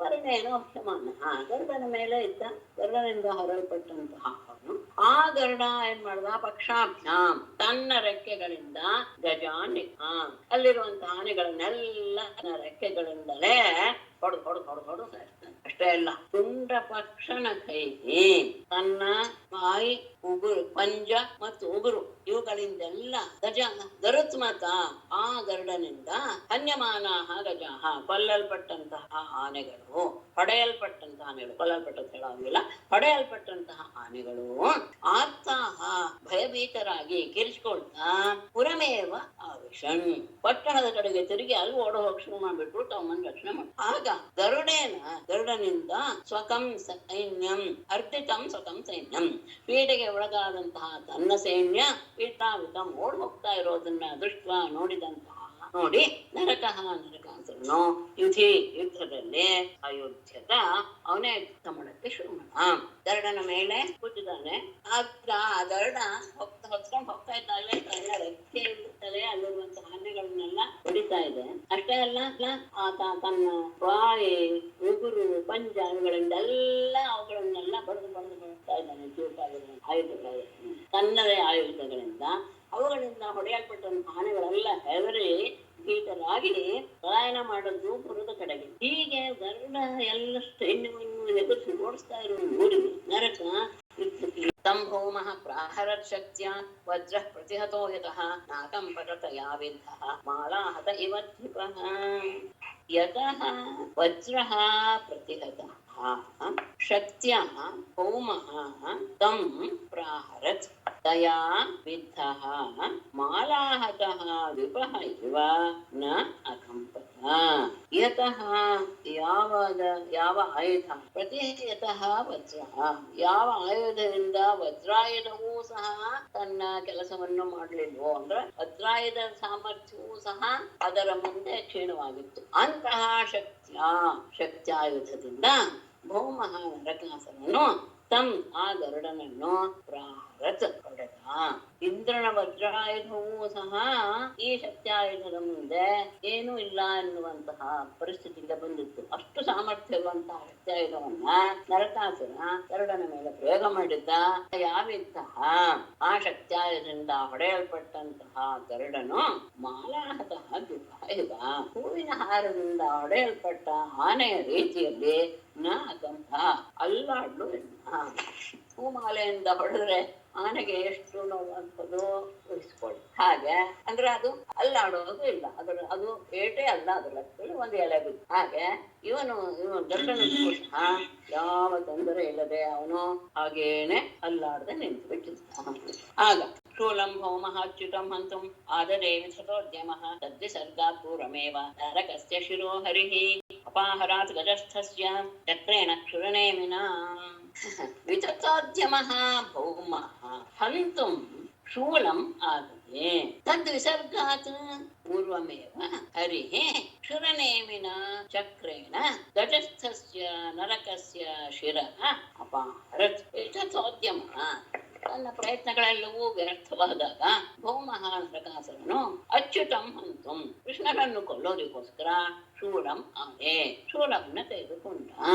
ಆಗ ತದ್ವಿಸರ್ಗಾತ್ ಪೂರ್ವಮೇವ ಅದನ್ನ ನರಕಾಸುರ ಪ್ರಯೋಗ ಮಾಡೋದಕ್ಕೆ ಮೊದಲೇನೆ ಹರಿಹಿ ಪರಮಾತ್ಮನು ಕೃಷ್ಣನು ಶುರನೇಮಿನ ಚಕ್ರನ ಅತ್ಯಂತ ಹರಿತವಾದ ತುದಿಯುಳ್ಳಂತಹ ತನ್ನ ಚಕ್ರದಿಂದ ಗಜಸ್ಥಸ್ಯ ನರಕ ಆನೆಯ ಮೇಲೆ ಕುಳಿತಿರುವಂತಹ ನರಕಾಸುರನ ಶಿರಃ ತಲೆಯನ್ನ ಅಪಹರತ್ ಎಲ್ಲ ಪ್ರಯತ್ನ ವ್ಯರ್ಥವಾದ ತಕ್ಷಣ ಪರಮಾತ್ಮನನ್ನೇ ಕೊಲ್ಲೋದಕ್ಕೆ ತ್ರಿಶೂಲ ತಗೊಂಡುಕೊಂಡ.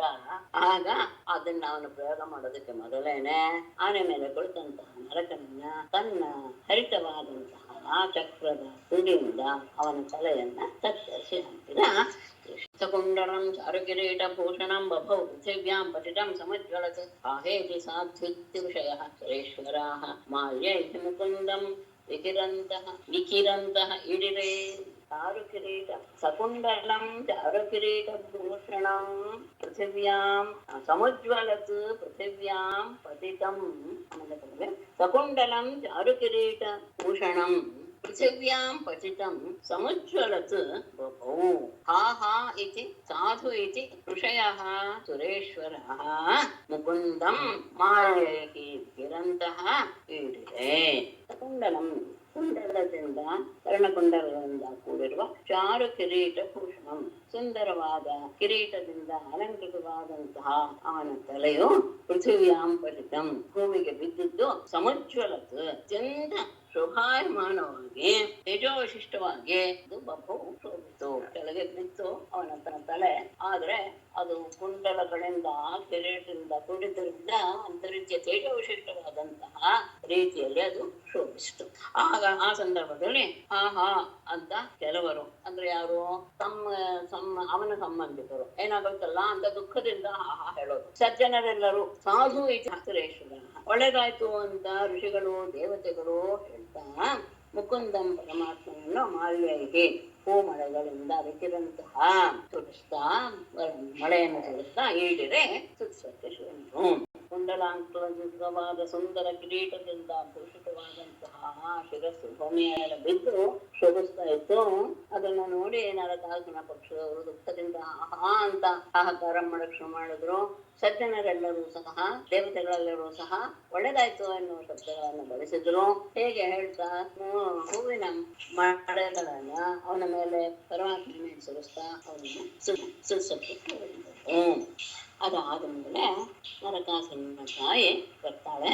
ತತಶ್ಚಭೋ ಕೃಷ್ಣೋಪೇತ್ಯ ಕುಂಡಲೆ ಜಾಂಬೂನದ ರತ್ನಭಾಸ್ವರೆ ಸವೈಜಯಂತ್ಯಾ ವನಮಾಲಯಾರ್ಪಯತ್ ಪ್ರಾಚೇತಸಂ ಛತ್ರಮಥೋ ಮಹಾಮಣಿಂ. ತತಃ ಚ ಭೂಃ ಕೃಷ್ಣಂ ಉಪೇತ್ಯ ಪ್ರತಪ್ತ ಜಾಂಬೂನದ ರತ್ನಭಾಸ್ವರೆ ಕುಂಡಲೆ ಪ್ರಾಚೇತಸಂ ಛತ್ರಂ ಅಥೋ ಮಹಾಮಣಿಂ ತವೈಜಯಂತ್ಯಾ ವನಮಾಲಯಾ ಆಗತ್.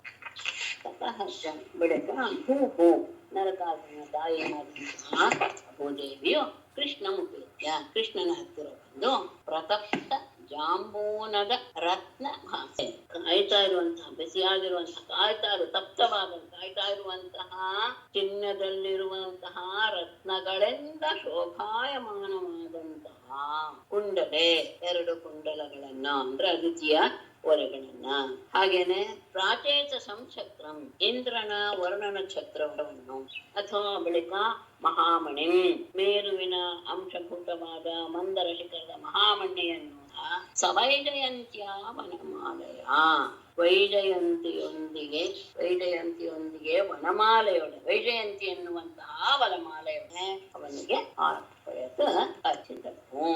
ಯಾವ್ದ್ಯಾವ ದೇಶದಿಂದ ಬಂದಿದ್ನೋ ಅದೆಲ್ಲವನ್ನೂ ಸಹ ಅತಿಥಿಯ ಅತ್ಯಂತ ಶೋಭಾಯಮಾನವಾದಂತಹ ಬಂಗಾರದಿಂದ ಶ್ರೇಷ್ಠವಾದ ರತ್ನಗಳಿಂದ ಹೊಳಿತಾ ಇರುವಂತಹ 2 ಕುಂಡಲಗಳು, ಮತ್ತೆ ಕೃಷ್ಣನ ಇಂದ್ರನ ಆ ವರ್ಣಕ್ಷತ್ರ ಮತ್ತು ಮೇರು ಅಂಶವಾದಂತಹ ಮಂದರ ಶಿಖರದ ಮಮ್ಮಿ ಎಲ್ಲವನ್ನೂ ಸಹ ಅರ್ಪಿಸಿ, ಅಷ್ಟೇ ಅಲ್ಲ ವೈಜಯಂತಿ ಎನ್ನುವ ಧನಮಾಲೆಯನ್ನು ಸಹ ಅವನಿಗೆ ಅರ್ಪಿಸಿ ಸ್ತುತಿಸ್ತಾಳೆ.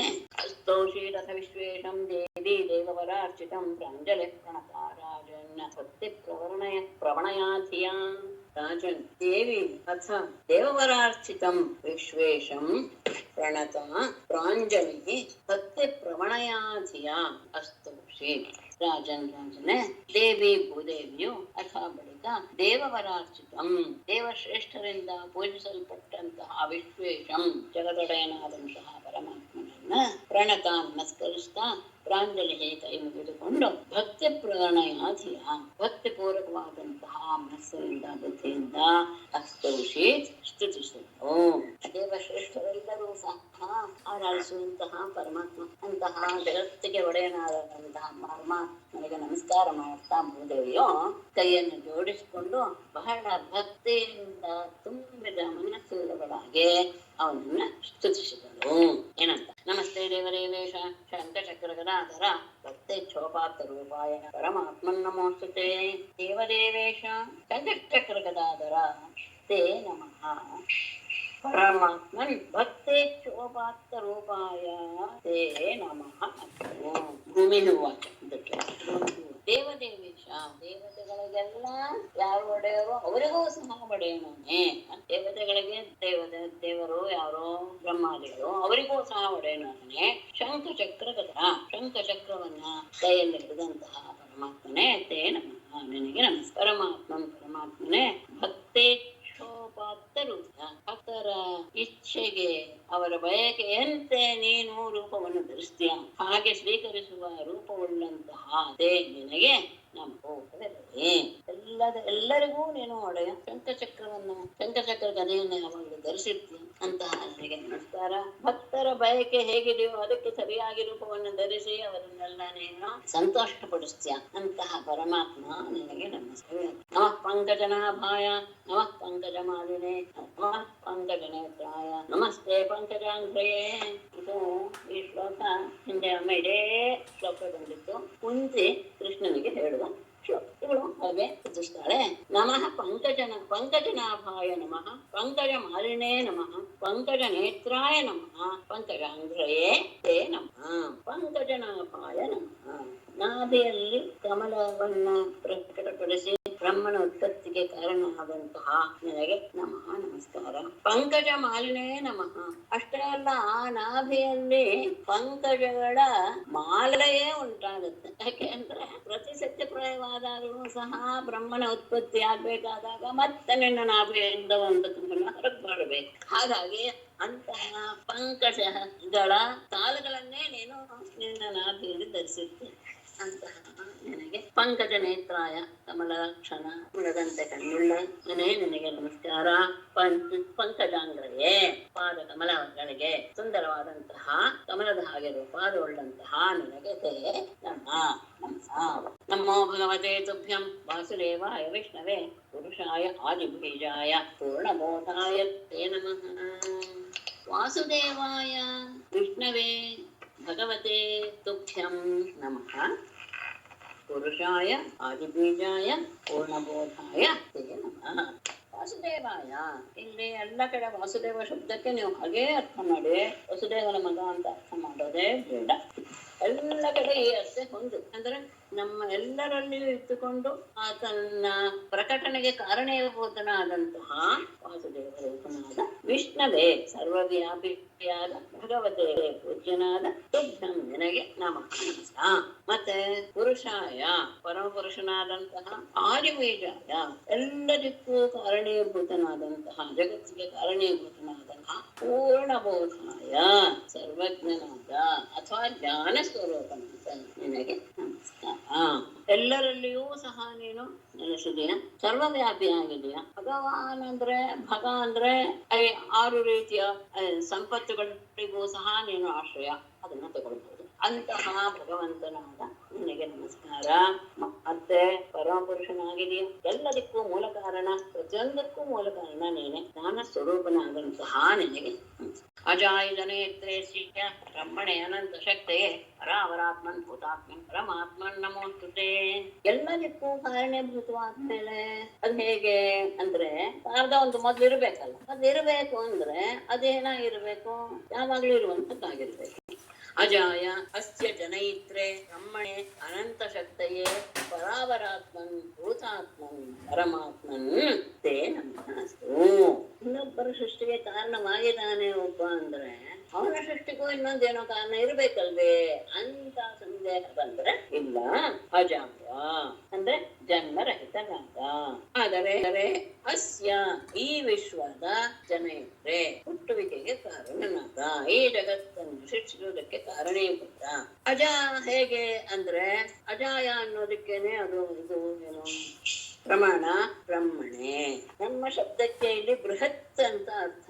ಇದು ನಪುಂಸಕಲಿಂಗ ಶಬ್ದದ ಬ್ರಹ್ಮ ಶಬ್ದ ಪುಲ್ಲಿಂಗದ್ದಲ್ಲ, ಚತುರ್ಕಾಲ ಯಾವಾಗಲಿರುವಂತಹ ಬೃಹತ್ ಆದದ್ದೇ ಬ್ರಹ್ಮ ಶಬ್ದ ನಿಷ್ಪನ್ನವಾಗಿರೋದೇ ಬೃಹತ್ ಎನ್ನುವ ಶಬ್ದ. ಹಾಗಾಗಿ ಬೃಹತ್ ಅಂದ್ರೆ ಇದಕ್ಕಿಂತ ದೊಡ್ಡದು ಅನ್ನೋದು ಯಾವುದೂ ಇಲ್ಲ. ಅಂತಹ ಬ್ರಹ್ಮ ಸ್ವರೂಪನಾದ್ದರಿಂದಲೇ ಅವನು ಅಜ. ಅಷ್ಟೇ ಅಲ್ಲ, ಅನಂತ ಶಕ್ತಿಯೇ, ಅವನು ಅನಂತ ಶಕ್ತಿಗಳಿಂದ ಕೂಡಿರೋದ್ರಿಂದಲೇ ಅಸ್ಯ ಜನ ಇದ್ರೆ ಈ ಜಗತ್ತಿನ ಸೃಷ್ಟಿಗೆ ಕಾರಣನಾಗಿದೆ.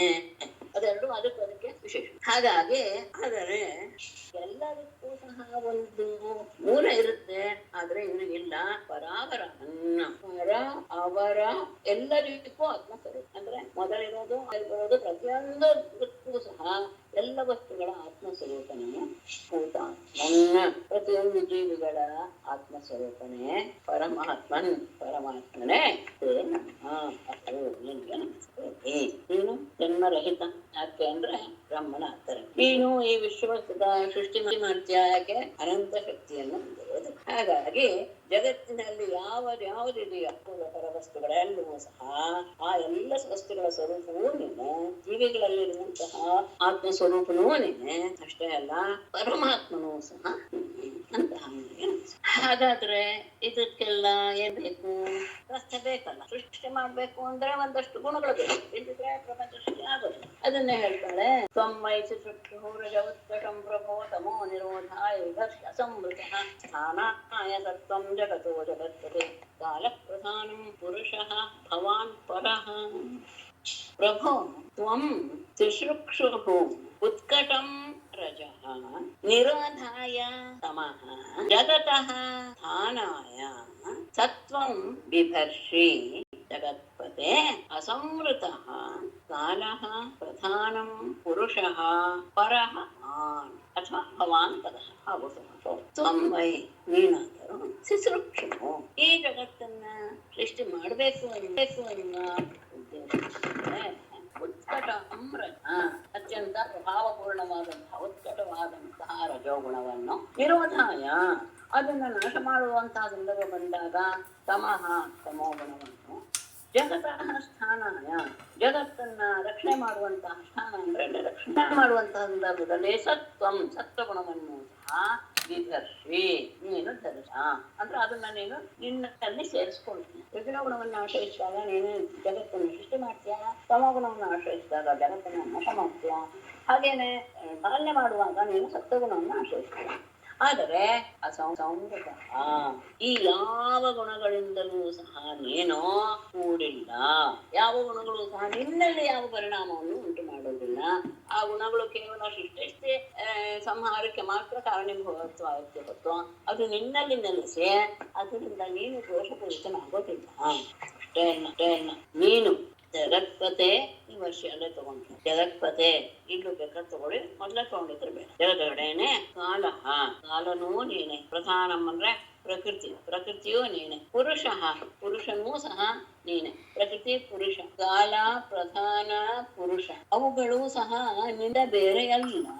ಆದರೆ ಭವಾನ್ ಪರಃ ನೀನು ಇವುಗಳೆಲ್ಲದಕ್ಕಿಂತಲೂ ಸಹ ಬೇರೆಯಾಗಿದೆಯಾ. ಹಾಗಾಗಿ ಈ ಜಗತ್ತನ್ನ ನೀನು ಸೃಷ್ಟಿಸ.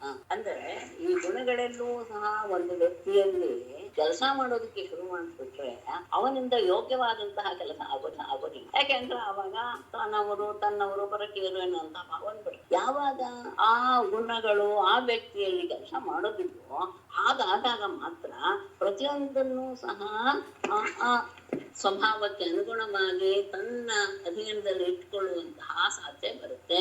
ಹಾಗಾಗಿ ಇದಕ್ಕೆಲ್ಲ ಕಾರಣ ಕಾಲ ಪ್ರಧಾನ ಪುರುಷ ಇವುಗಳು ಸಹ ನಿನ್ನಿಂದ ಬೇರೆ ಅಲ್ಲ. ಆದರೆ ನೀನು ಮಾತ್ರ ಎಲ್ಲದಕ್ಕಿಂತಲೂ ಬೇರೆಯಾಗಿಯೇ ಅಹಂ ಪಯೋ ಜ್ಯೋತಿರಥಾನಿಲೋ ನಭೋ ಮಾತ್ರಾಣಿ ದೇವ ಮನ ಇಂದ್ರಿಯಾಣಿ ಕರ್ತ ಮಹಾನಿತ್ಯಖಿಲಂ ಚರಾಚರಂ ತ್ವಯ್ಯದ್ವಿತೀಯೇ ಭಗವನ್ ಅಯಂ ಭಗವನ್ ಅಹಂ ಪಯಃ ಜ್ಯೋತಿಃ ಅಥ ಅನಿಲಃ ನಭಃ ಮಾತ್ರಾಣಿ ದೇವಾಃ ಮನಃ ಇಂದ್ರಿಯಾಣಿ ಕರ್ತ ಮಹಾನ್ ಇತಿ ಅಖಿಲಂ ಚರಾಚರಂ ಅದ್ವಿತೀಯೇ ತಯೇ ಅಯಂ ಬ್ರಹ್ಮ ಭಗವಾನ್ ಬ್ರಹ್ಮ.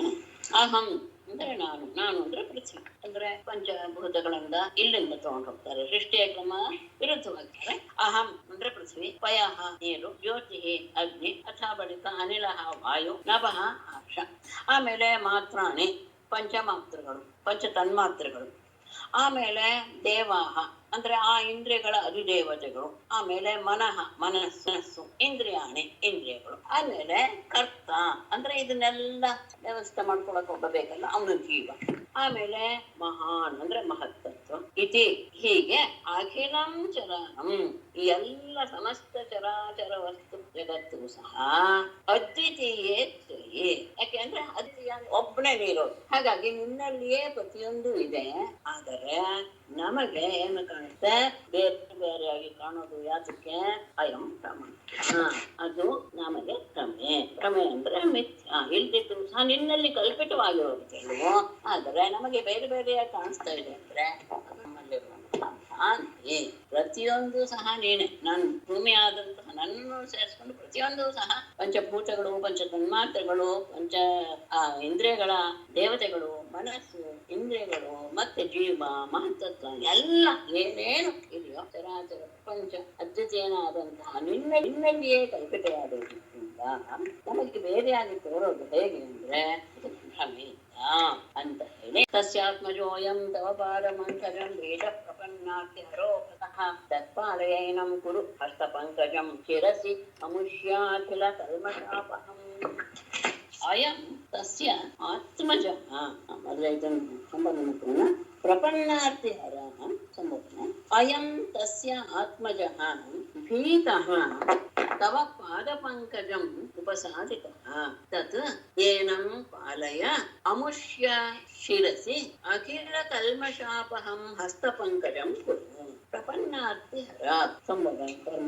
ಎಲ್ಲರ ಆಶ್ರಯವನ್ನ ಬಯಸಿ ಬಂದಂತಹ ಪ್ರತಿಯೊಬ್ಬರ ದುಃಖವನ್ನು ಹೋಗಲಾಡಿಸುವ ಪರಮಾತ್ಮನೇ ಅಯಂ ಇವನು ಅಂದ್ರೆ ನರಕಾಸುರನ ಮಗನನ್ನ ಕರ್ಕೊಂಡು ಬಂದು ಅವಳು ಅವನ ಮನೆಗೆ ನಮಸ್ಕಾರ ಮಾಡುತ್ತಾಳೆ. ಭಗವತ್ ಅಯಂ ತಸ್ಯ ಆತ್ಮಜ, ನರಕಾಸುರನ ಮಗ ಇವನು.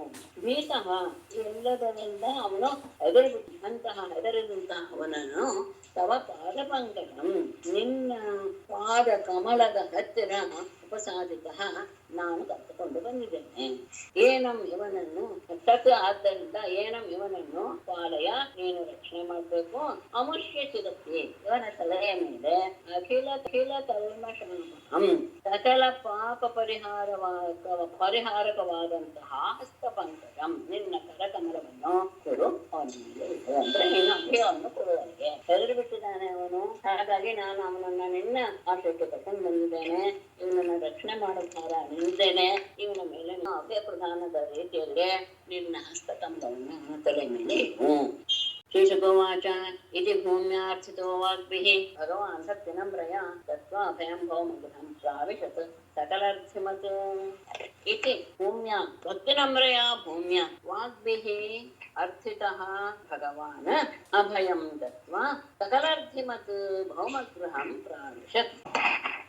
ಈ ರೀತಿಯಾಗಿ ಭಕ್ತಿ ನಮ್ರಯ ಭೂಮ್ಯ, ಭಕ್ತಿಯಿಂದ ಅತ್ಯಂತ ವಿನಯಪೂರ್ವಕವಾದಂತಹ ಭೂಮಿಯಿಂದ ವಾಗ್ಭಿಹಿ ಮಾತುಗಳಿಂದಲೂ ಸಹ ಅರ್ಥಿತಃ ಪ್ರಾರ್ಥಿಸಲ್ಪಟ್ಟಂತಹ ಭಗವಾನ್ ಶ್ರೀಕೃಷ್ಣನು ಅಭಯಂ ತತ್ವ, ಆ ನರಕಾಸುರನ ಮಗನಾದ ಭಗದತ್ತನಿಗೆ ಅಭಯವನ್ನು ಕೊಟ್ಟು ಸಕಲಾರ್ಥಿ ಮತ್ತು ಎಲ್ಲ ರೀತಿಯ ಸಂಪತ್ತುಗಳಿಂದಲೂ ತುಂಬಿರುವಂತಹ ಸಮೃದ್ಧವಾದಂತಹ ಭೌಮಗೃಹಂ, ನರಕಾಸುರನ ಅರಮನೆಯನ್ನ ಭೂಮಿದೇವಿ ಅವನನ್ನ ಸೃಷ್ಟಿಸಿ ತನ್ನ ಮೊಮ್ಮಗನನ್ನ ಅವನ ಆಶ್ರಯಕ್ಕೆ ಕೊಡ್ತಾಳೆ. ಅವನ ನೀನೇ ಕಾಪಾಡಬೇಕು ಅಂತ. ಹಾಗೆ ಅವಳ ಮಾತಿಗೆ ಒಪ್ಪಿ ಭಗವಂತ ಅವನಿಗೆ ಅಭಯವನ್ನು ಕೊಟ್ಟು ನರಕಾಸುರನೆಯನ್ನು ಪ್ರವೇಶ ಮಾಡ್ತಾನೆ. ತತ್ರ ರಾಜನ್ಯ ಕನ್ಯಾನಾಂ ಷಟ್ಸಹಸ್ರಾಧಿಕಾಯಿತಂ ಭೌಮಾಹುತಾನಾಮಿಕ್ರಮ್ಯ ರಾಜಭ್ಯೋ ದದೃಶೇ ಹರಿಃ. ತತ್ರ ಭೌಮಾಹುತಾನಾಂ ರಾಜಭ್ಯಃ ವಿಕ್ರಮ್ಯ ರಾಜಭ್ಯಃ ವಿಕ್ರಮ್ಯ ಭೌಮಾಹುತಾನಾಂ ರಾಜಕನ್ಯಾನಾಂ ಷಟ್ಸಹಸ್ರಾಧಿಕಾಯುತಂ ಹರಿಃ ದದತೆ. ತತ್ರ ಅಲ್ಲಿ ಅರಮನೆಯಲ್ಲಿ ರಾಜಭ್ಯ ವಿಕ್ರಮ್ಯ ಎಲ್ಲ ರಾಜರುಗಳನ್ನು ಗೆದ್ದು ಭೌಮಾಹುತಾನ ನರಕಾಸುರನಿಂದ ಅಪಹರಿಸಲ್ಪಟ್ಟ ರಾಜನ್ಯ ಕನ್ಯಾನಾಂ ರಾಜಕುಮಾರಿಯರ ಷಟ್ಸಹಸ್ರಾಧಿಕಾಯುತಂ 16,000 ಕನ್ಯೆಯರನ್ನ ಹರಿದಿ ತಂದೆ. ಶ್ರೀಕೃಷ್ಣನು ಅಲ್ಲಿ ಅಲ್ಲಿ ಒಳಗೆ ಬಂದು ನೋಡ್ತಾನೆ. ನರಕಾಸುರ ಎಲ್ಲ ರಾಜರನ್ನು ಗೆದ್ದು ಅವರೆಲ್ಲ ರಾಜಕುಮಾರಿಯರನ್ನು ಸಹ ಅಲ್ಲಿ ಕರ್ಕೊಂಡು ಬಂದು ಛತ್ರಿಯಲ್ಲಿ ಇಟ್ಟಿರ್ತಾನೆ. 16,000 ರಾಜಕುಮಾರಿಯರು ಅವರನ್ನು ಅಲ್ಲಿ ನೋಡ್ತಾನೆ. ಸಂಪ್ರವಿಷ್ಟಂ ಶ್ರಿಯೋ ವೀಕ್ಷ್ಯ ನರವೀರಂ ವಿಮೋಹಿತಾಃ ಮನಸಾವವಿರೇ ಭೀಷ್ಟಂ ಪತಿಂ ದೈವೋಪಸಾದಿತಂ ಪ್ರವಿಷ್ಟಂ ನರವೀರಂ ತಂ ವೀಕ್ಷ್ಯ ವಿಮೋಹಿತಾಃ ಸ್ತ್ರಿಯಃ ದೈವೋಪಸಾದಿತಂ ಅಭೀಷ್ಟಂ ಪತಿಂ ಮನಸಾವವೃಹೇ ಪ್ರವಿಷ್ಟಂ ಅರಮನೆಯನ್ನು ಪ್ರವೇಶ ಮಾಡಿದಂತಹ ನರವೀರಂ ಪುರುಷ ಶ್ರೇಷ್ಠನಾದಂತಹ ತಂ ಕೃಷ್ಣನನ್ನ ವೀಕ್ಷ ನೋಡಿ ಮೋಹಿತಾಃ ಮೋಹಗೊಂಡ ಸ್ತ್ರೀಯ ರಾಜಕುಮಾರಿಯರೆಲ್ಲರೂ ದೈವೋಪಸಾದಿತಂ ದೈವದಿಂದಲೇ ಬಂದಂತಹ ಅಭೀಷ್ಟಂ ತಿಂ ತಮಗೆ ಅತ್ಯಂತ ಇಷ್ಟನಾದಂತಹ ಪತಿಯನ್ನ ಮನಸಾವವೃಹೇ ಮನಸ್ಸಿನಲ್ಲಿಯೇ ಪ್ರತಿಯೊಬ್ಬರು ವರಿಸಿಬಿಟ್ರು. ಅವನನ್ನು ನೋಡಿದ ತಕ್ಷಣ ಪ್ರತಿಯೊಬ್ಬರೂ ಮೋಹಗೊಂಡು ಬಿಟ್ರು. ಪರಮಾತ್ಮನೇ ನಮಗೋಸ್ಕರ ಅವನನ್ನು ಕಳಿಸಿದ್ದಾನೆ ಅಂತ ಭಾವಿಸಿ ಅತ್ಯಂತ ಅಭೀಷ್ಟನಾದಂತಹ ಅಂದ್ರೆ ಇಚ್ಛೆ ಪಡುವಂತಹ ಪತಿಯನ್ನ ಕಲ್ಪಿಸಿದ್ದಾರೆ ದೈವ ಅಂತ ಅನ್ಕೊಂಡು ಪ್ರತಿಯೊಬ್ಬರು ತಮ್ಮ ಮನಸ್ಸಿನಲ್ಲಿಯೇ ಅವನನ್ನ ವರಿಸಿಬಿಟ್ರು. ಭೂಯಾತ್ಪತಿರಯಂ ಮಹ್ಯಂ ಧಾತಾ ತದ್ ಅನುಮೋದತಾಂ ಇತಿ ಸರ್ವಾ ಪೃಥಕ್ ಕೃಷ್ಣೆ ಭಾವೇನ ಹೃದಯಂ ದರ್ಶತು. ಅಯಂ ಮಹ್ಯಂ ಪತಿಃ ಭೂಯಾತ್ ಧಾತಾ ತದ್ ಅನುಮೋದತಾಂ ಯೇ ಕೃಷ್ಣೆ ಸರ್ವಾಃ ಭಾವೇನ ಪೃಥಕ್ ಭಾವೇನ ಹೃದಯಂ ದರ್ಶತು. ಅಯಂ ಮಹ್ಯಂ ಪತಿ ಭೂಯಾತ್ ಇವನೇ ನನಗೆ ಪತಿಯಾಗಲಿ. ಧಾತ ಬ್ರಹ್ಮನು ತದ ಅನುಮೋದತಾಂ ನಮ್ಮ ಈ ಅಭಿಲಾಷೆಯನ್ನು ಪೂರೈಸಲಿ ಅಥವಾ ಇದಕ್ಕೆ ಅವನು ಸಮ್ಮತಿಸಲಿ. ಈ ರೀತಿಯಾಗಿ ಕೃಷ್ಣನಲ್ಲಿ ಸರ್ವಾಹ ಎಲ್ಲ ರಾಜಕುಮಾರಿಯರು ಪೃಥಕ್ ಭಾವೇನ ಇಲ್ಲ ಬೇರೆ ಬೇರೆಯಾಗಿ ಪ್ರತಿಯೊಬ್ಬರು ಸಹ ಕೃಷ್ಣನಲ್ಲಿ ಇದೇ ಭಾವನೆ ಇಟ್ಟುಕೊಂಡು ಹೃದಯಂ ದರ್ಶಿಸು ಆ ಪರಮಾತ್ಮನಲ್ಲೇ ತಮ್ಮ ಮನಸ್ಸನ್ನ ಅರ್ಪಿಸಬೇಕು. ಈತನೇ ನನಗೆ ಪತಿಯಾಗಲಿ ಬ್ರಹ್ಮ ಇದಕ್ಕೆ ಸಮ್ಮತಿಸಲಿ ಅಂತ ಎಲ್ಲ ರಾಜಕುಮಾರಿಯರು ತಮ್ಮ ತಮ್ಮ ಹೃದಯದಲ್ಲಿ ಕೃಷ್ಣನನ್ನ ಧರಿಸಬೇಕು. ತಾಃ ಪ್ರಾಹಿಣೋ ದ್ವಾರವತಿ ಸುನಿಷ್ಠ ವಿರಜೋಂಬರಾಹ ನರಯಾನೈಃ ಮಹಾಕೋಶಾನ್ ತಥಾಶ್ವಾನ್ ಬ್ರಹಿಣಂ ಮಹತ್. ಸುಮೃಷ್ಟ ವಿರಜೋಂಬರಾಹ ತಾಃ ದ್ವಾರವತೀಂ ಪ್ರಾಹಿಣೋತ್ ನರಯಾನೈಃ ಪ್ರಾಹಿಣೋತ್. ಸುಮೃಷ್ಟರ ವಿರಜೋಂಬರಾಹ ತಾಃ ನರಯಾನೈಃ ದ್ವಾರವತೀಂ ಪ್ರಾಹಿಣೋತ್ ಮಹಾಕೋಶಾನ್ ತಥಾಶ್ವಾನ್ ಮಹತ್ ದ್ರವಿಣಂಚ ಭಾರವತಿಯಂ ಪ್ರಾಹಿಣೋತ್ ಅಂತ 2 ವರ್ಷ. ಆಮೇಲೆ ಕೃಷ್ಣ ಸುಮೃಷ್ಟ ವಿರಜೋಂಬರಾಹ ಶುಭ್ರ ವಸ್ತ್ರಗಳಿಂದ ಕೂಡಿ ಅಲಂಕೃತರಾದಂತಹ ತಾಹ ಅವರೆಲ್ಲರನ್ನು ಸಹ ನರಯಾನೆ ಅಂದ್ರೆ ಮನುಷ್ಯರು ಹೊರುವಂತದ್ದು ಅಂದ್ರೆ ಪಲ್ಲಕ್ಕಿ ಅಂತ ಪಲ್ಲಕ್ಕಿಗಳ ಮೂಲಕ ದ್ವಾರವತಿ ದ್ವಾರಕಾ ಪಟ್ಟಣಕ್ಕೆ ಪ್ರಾಹಿಣೋತ ಕಳಿಸಿಕೊಟ್ಟ. ಅಷ್ಟೇ ಅಲ್ಲ ಮಹಾಕ್ರಾಂತ್ ಆ ನರಕಾಸುರನ ಎಲ್ಲ ರೀತಿಯ ಸಂಪತ್ತು ರಥಾಶ್ವಾನ್ ರಥಗಳು ಕುದುರೆಗಳು ಮಹತ್ ದ್ರವಿಣಂ ದೊಡ್ಡ ಸಂಪತ್ತುವನ್ನು ಸಹ ಕಳಿಸಿದ. ಅಷ್ಟೇ ಅಲ್ಲ ಮುಂದೊಂದು ತನ್ಮಯ ಐರಾವತ ಕುಲೇ ಭಾಷ್ಯ ಚತುರ್ದಂತಾನ್ ಸರಸ್ವಿನಃ ಪಾಂಡುರಾಂಶ ಚತುಷ್ಷಷ್ಟ್ಯಂ ಪ್ರೇಷಯಾಮಾಸ ಕೇಶವಃ. ಐರಾವತ ಕುಲೇಭಾನ್ ಚತುರ್ದಂತಾನ್ ನರಸ್ವಿನಃ ಪಾಂಡುರಾನ್ ಚತುಷ್ಷಷ್ಟಿಂ ಕೇಶವಃ ಪ್ರೇಷಯಾಮಾಸ ಭಾರವತಿಂ ಪ್ರೇಷಯಾಮಾಸ. ಹೀಗೆ ಇನ್ನೊಂದು ರೀತಿಯಾಗಿ ಅನ್ವಯ ಹೇಳ್ತೇನೆ. ಮೊದಲು ಹೇಳಿದಂತಹ ಸುಮೃಷ್ಟ ವಿರಜೋಂಬರಾಹ ತಾಹ ನರಯಾನೈಃ ದ್ವಾರವತಿಂ ಪ್ರಾಹಿಣೋ. ಅದಾದ್ಮೇಲೆ ಮಹಾಕೋಶಾನ್ ರಥಾಶ್ವಾನ್ ಮಹತ್ ದ್ರವಿಣಂ ಐರಾವತ ಕುಲೇಭಾನ್ ಚತುರ್ದಂತಾನ ತರಸ್ವಿನಃ ಪಾಂಡುರಾನ್ ಚತುಷ್ಷಷ್ಟಿಂ ಕೇಶವಃ ಭಾರವತಿಂ ಪ್ರೇಷಯಾಮಾಸ ಅಂತ ಹಾಗೆ 2 ವಿಭಾಗದವರು. ಐರಾವತ ಕುಲೇಭಾನ್ ಐರಾವತ ಕುಲದಲ್ಲಿ ಹುಟ್ಟಿದಂತಹ ಇಭಾ ಅಂದ್ರೆ ಆನೆಗಳು. ಚತುರ್ದಂತಾನ್ ಅವುಗಳೆಲ್ಲವೂ ಸಹ 4 ದಂತಗಳಿರುವುದು. ತರಸ್ಸಿನ ಅತ್ಯಂತ ವೇಗಶಾಲಿಗಳಾಗಿರುವಂತದ್ದು. ಪಾಂಡುರಾನ್ ಬಿಡುಪಾಗಿರುವಂತಹ ಎಷ್ಟು ಚತುಷ್ಷಷ್ಟಿಂ 64 ಆನೆಗಳನ್ನು ಕೇಶವ ಅಲ್ಲಿಂದ ಭಾರತಿಗೆ ಕಳಿಸಿದ. ನರಕಾಸುರನ ಎಲ್ಲ ರೀತಿಯ ಸಂಪತ್ತು ರಥ ಅಶ್ವ ಮತ್ತು ಐರಾವತದ ಕುಲದಲ್ಲಿ ಹುಟ್ಟಿದಂತಹ ಆನೆಗಳು ಆ ಆನೆಗಳೆಲ್ಲವೂ ಹೇಗಿದೆ 4 ದಂತಗಳು ವೇಗಚಾಲಿಗಳಾದವು ಮತ್ತು ಬಿಡುಪಾದಂತಹ 64 ಆನೆಗಳನ್ನು ಸಹ ಕಳಿಸಿದ. ದತ್ವಾ ಸುರೇಂದ್ರ ಭವನಂ ದತ್ವಾ ಆದಿತ್ಯೈ ಚ ಕುಂಡಲೆ ಊರ್ಜಿತಸ್ತು ಸುತ್ರಿದಶೇಂದ್ರೇಣ ದಶೇಂದ್ರಾನ್ಯಾ ಚ ಸಪ್ರಿಯಃ. ಅಂದ್ರೆ ಅಲ್ಲಿಗೆ ಕಳಿಸ್ಕೊಟ್ಟು ಈ ಕಡೆ ಇಂದ್ರನ ಮನೆಗೆ ಹೋದ. ಸುರೇಂದ್ರ ಬಂಬನಂ ಗತ್ವಾ ಅದಿತ್ಯೈ ಕುಂಡಲೇ ಚ ದತ್ವಾ ತ್ರಿದಶೇಂದ್ರೇಣ ಸಹೇಂದ್ರಾಣ್ಯ ಇಂದ್ರಾಣ್ಯಾಸಃ ಇಂದ್ರಾಣ್ಯಾಸಃ ತ್ರಿದಶೇಂದ್ರೇಣ ಪೂಜಿತಃ ಸಪ್ರಿಯಃ ಚೋರಿತೋ ಭಾರ್ಯಯೋತ್ಪಾಟ್ಯ ಪಾರಿಜಾತಂ ಗರುತ್ಮತಿ ಆರೋಗ್ಯ ಸೇಂದ್ರಾನ್ ವಿಬುಧಾನ್ ನಿರ್ಜಿತ್ಯ ಉಪಾನಯತ್ಪುರಂ. ಭಾರ್ಯಯ ಚೋರಿತಃ ಪಾರಿಜಾತಂ ಉತ್ಪಾಟ್ಯ ಗರುತ್ಮತಿ ಆರೋಪ್ಯ ಸೇಂದ್ರಾನ್ ವಿಬುಧಾನ್ ನಿರ್ಜಿತ್ಯ ಪುರಂ ಉಪಾನ ಸುರೇಂದ್ರ ಭವನಂ ಗತ್ವಾ ದೇವೇಂದ್ರನ ಅರಮನೆಗೆ ಹೋಗಿ ಸ್ವರ್ಗಕ್ಕೆ ಹೋಗಿ ಮೊದಲೇ ತಗೊಂಡ್ಬೋಣ. ಸಪ್ರಿಯ ಅಂದ್ರೆ ಸತ್ಯಭಾಮೆಯೊಡನೆ ಅದು ಬೇಕಾಗುತ್ತೆ. ಸಪ್ರಿಯ ಪ್ರಿಯಯ ಸಹ ಅಂತ ತಗೊಂಡ್ರೆ ಸಪ್ರಿಯ ಸತ್ಯಭಾಮೆಯೊಡನೆ ಸುರೇಂದ್ರ ಭವನಂ ಗತ್ವಾ ಸುರೇಂದ್ರನ ಅರಮನೆಗೆ ಹೋಗಿ ಅದಿತ್ಯ ಅವನ ತಾಯಿಯಾದ ಅದಿತಿಗೆ ಕುಂಡಲೇ ದತ್ವ ಅವಳ ಕುಂಡಲಗಳನ್ನು ಕೊಟ್ಟು ಇಂದ್ರಾಣ್ಯಾಸಃ ಶಚಿದೇವಿಯೊಡನೆ ತ್ರಿದಶೇಂದ್ರೇಣ ಇಂದ್ರನಿಂದಲೂ ಸಹ ಪೂಜಿಸಲ್ಪಟ್ಟಂತಹ ಕೃಷ್ಣನು ಭಾರ್ಯೆಯ ಚೋದಿತ ಪತ್ನಿಯಾದ ಸತ್ಯಭಾಮೆಯಿಂದ ಪ್ರೇರೇಪಿಸಲ್ಪಟ್ಟವನಿಗೆ ಪಾರಿಜಾತಂ ಉತ್ಪಾಟ್ಯ ಪಾರಿಜಾತವನ್ನು ಕಿತ್ತು ಗರುತ್ಮತಿ ಆರೋಪ್ಯ ಅದನ್ನ ಗರುಡನ ಮೇಲೆ ಏರಿಸಿದ. ಇಂದ್ರ ಯುದ್ಧಕ್ಕೆ ಬಂದ. ಸೇಂದ್ರ ಯುವಧ ನಿರ್ಜಿತ್ಯ ಆಗ ಬಂದಂತಹ ದೇವೇಂದ್ರ ಮತ್ತು ಎಲ್ಲ ದೇವತೆಗಳನ್ನು ಸಹ ನಿರ್ಜಿತ್ಯ ಗೆದ್ದು ಪುರಂ ಆ ಪಾರಿಜಾತವನ್ನ ತನ್ನ ದ್ವಾರಕಾಪಟ್ಟಣಕ್ಕೆ ತೆಗೆದುಕೊಂಡು ಬಂದ. ಅಲ್ಲಿ ಹೋಗಿ ಗಮನಿಸ್ಬೇಕು, ಇಂದ್ರನ ಪ್ರಾರ್ಥನೆ ಅಂತಲೇ ಹೋಗಿ ನರಕಾಸುರನನ್ನು ಕೊಂದು ಅಲ್ಲಿರುವಂತಹ ಅವನಿಗೆ ಬೇಕಾದಂತಹ ಎಲ್ಲವನ್ನೂ ಸಹ ಕೊಟ್ಟು ಹೊರಟು ಬಂದಾಗ ಪಾರಿಜಾತ ವೃಕ್ಷವನ್ನ ಸತ್ಯಭಾಮ ಕೇಳುದು ಎನ್ನುವಂತಹ ಉದ್ದೇಶದಿಂದ ಅವಳು ಅದನ್ನ ಕಿತ್ತು ತೆಗೆದುಕೊಂಡು ಹೊರಡುವಾಗ ಇಂದ್ರನಿಗೆ ಕೋಪ ಬಂತು.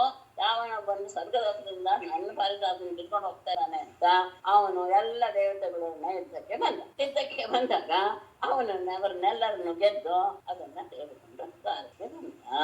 ಒಂದ್ ಮಾತು ಮುಂದೆ ಹೇಳ್ತಾರೆ, ಶುಕ್ರ ಹೇಳ್ತಾರೆ, ಅದು ಇನ್ನೂ ಹೆಚ್ಚು ಪರಿಣಾಮ ಬೀರುತ್ತೆ. ಸ್ಥಾಪಿತ ಸತ್ಯಭಾಮಾಯ ಗೃಹೋದ್ಯಾನೋಪಶೋಭನ ಅನ್ಮಗುಭ್ರಮರಾ ಸ್ವರ್ಗಾತ್ ತದ್ಗಂಧಾಸವಲಂಪಟ. ಸತ್ಯಭಾಮಾಯ ಗೃಹೋದ್ಯಾನೋಪಶೋಭನ ಸ್ಥಾಪಿತ ತದ್ಗಂಧಾಸವಲಂಪಟಾ ಭ್ರಮರ ಸ್ವರ್ಗಾತ್ ಅನ್ಮಗು. ಆ ಮರವನ್ನ ಸತ್ಯಭಾಮೆಯ ಗೃಹೋದ್ಯಾನೋಪಶೋಭನ ಅವಳ ಅರಮನೆಯ ಉದ್ಯಾನಕ್ಕೆ ಶೋಭೆಯು ಹೆಚ್ಚಾಗುವ ರೀತಿಯಲ್ಲೇ ಸ್ಥಾಪಿತ ಅದನ್ನ ಆಗ ತದ್ಗಂಧಾಸವಲಂಪಟ ಆ ಪಾರಿಜಾತ ಪುಷ್ಪಗಳ ಸುಗಂಧದ ಆ ಮಕರಂದಕ್ಕೆ ಮರುಳಾದಂತಹ ಭ್ರಮರಗಳು ಅಂದ್ರೆ ಸ್ವರ್ಗದಲ್ಲಿದ್ದಾಗ ಅದರಲ್ಲಿರುವಂತಹ ಮಧುವನ್ನು ಪಾನ ಮಾಡ್ತಾ ಇತ್ತು. ಅದು ಬಿಟ್ಟಿಡಕ್ಕಾಗ್ಲಿಲ್ಲ, ಯಾಕೆಂದ್ರೆ ಅದರ ರುಚಿ ಅಷ್ಟು. ಹಾಗಾಗಿ ಅದನ್ನು ಬಿಡಬೇಕು ಅಂತ ಭ್ರಮರಗಳು ಸ್ವರ್ಗದಿಂದ ದ್ವಾರಕಾಪಟ್ಟಣಕ್ಕೆ ಬಿಟ್ಟು ಸತ್ಯಭಾಮೆಯ ಅರಮನೆಯ ಉದ್ಯಾನದಲ್ಲಿ ಅದನ್ನ ನಡೆಸಿದ ಕೃಷ್ಣ. ಅದರ ಮಧುಪಾನದಿಂದ ಮತ್ತಾದಂತಹ ಭ್ರಮರಗಳು ಅದನ್ನ ಪಾನ ಮಾಡಬೇಕು ಅಂತ ಸರ್ವಲೋಕದಿಂದ ದ್ವಾರಕೆಗೆ ಬಂದು ಈಗ ಹೇಳ್ತಾರೆ ಶುಕರು. ಯಯಾಚ ಆನಮ್ಯ ಕಿರೀಟ ಕೋಟಿಭಿಃ ಪಾದೋ ಸ್ಪೃಶನ್ ಅಚ್ಯುತಂ ಅರ್ಥ ಸಾಧನಂ ಸಿದ್ಧಾರ್ಥಃ ಏತೇನ ವಿಗೃಹ್ಯತೆ ಮಹಾನ್ ಬಹು ಸುರಾಣಾಂಚ ತಮಃ ದುರಾಢ್ಯತಾಂ. ಕಿರೀಟ ಕೋಟಿಭಿಃ ಪಾದವು ಸ್ಪೃಶನ್ ಆನಮ್ಯ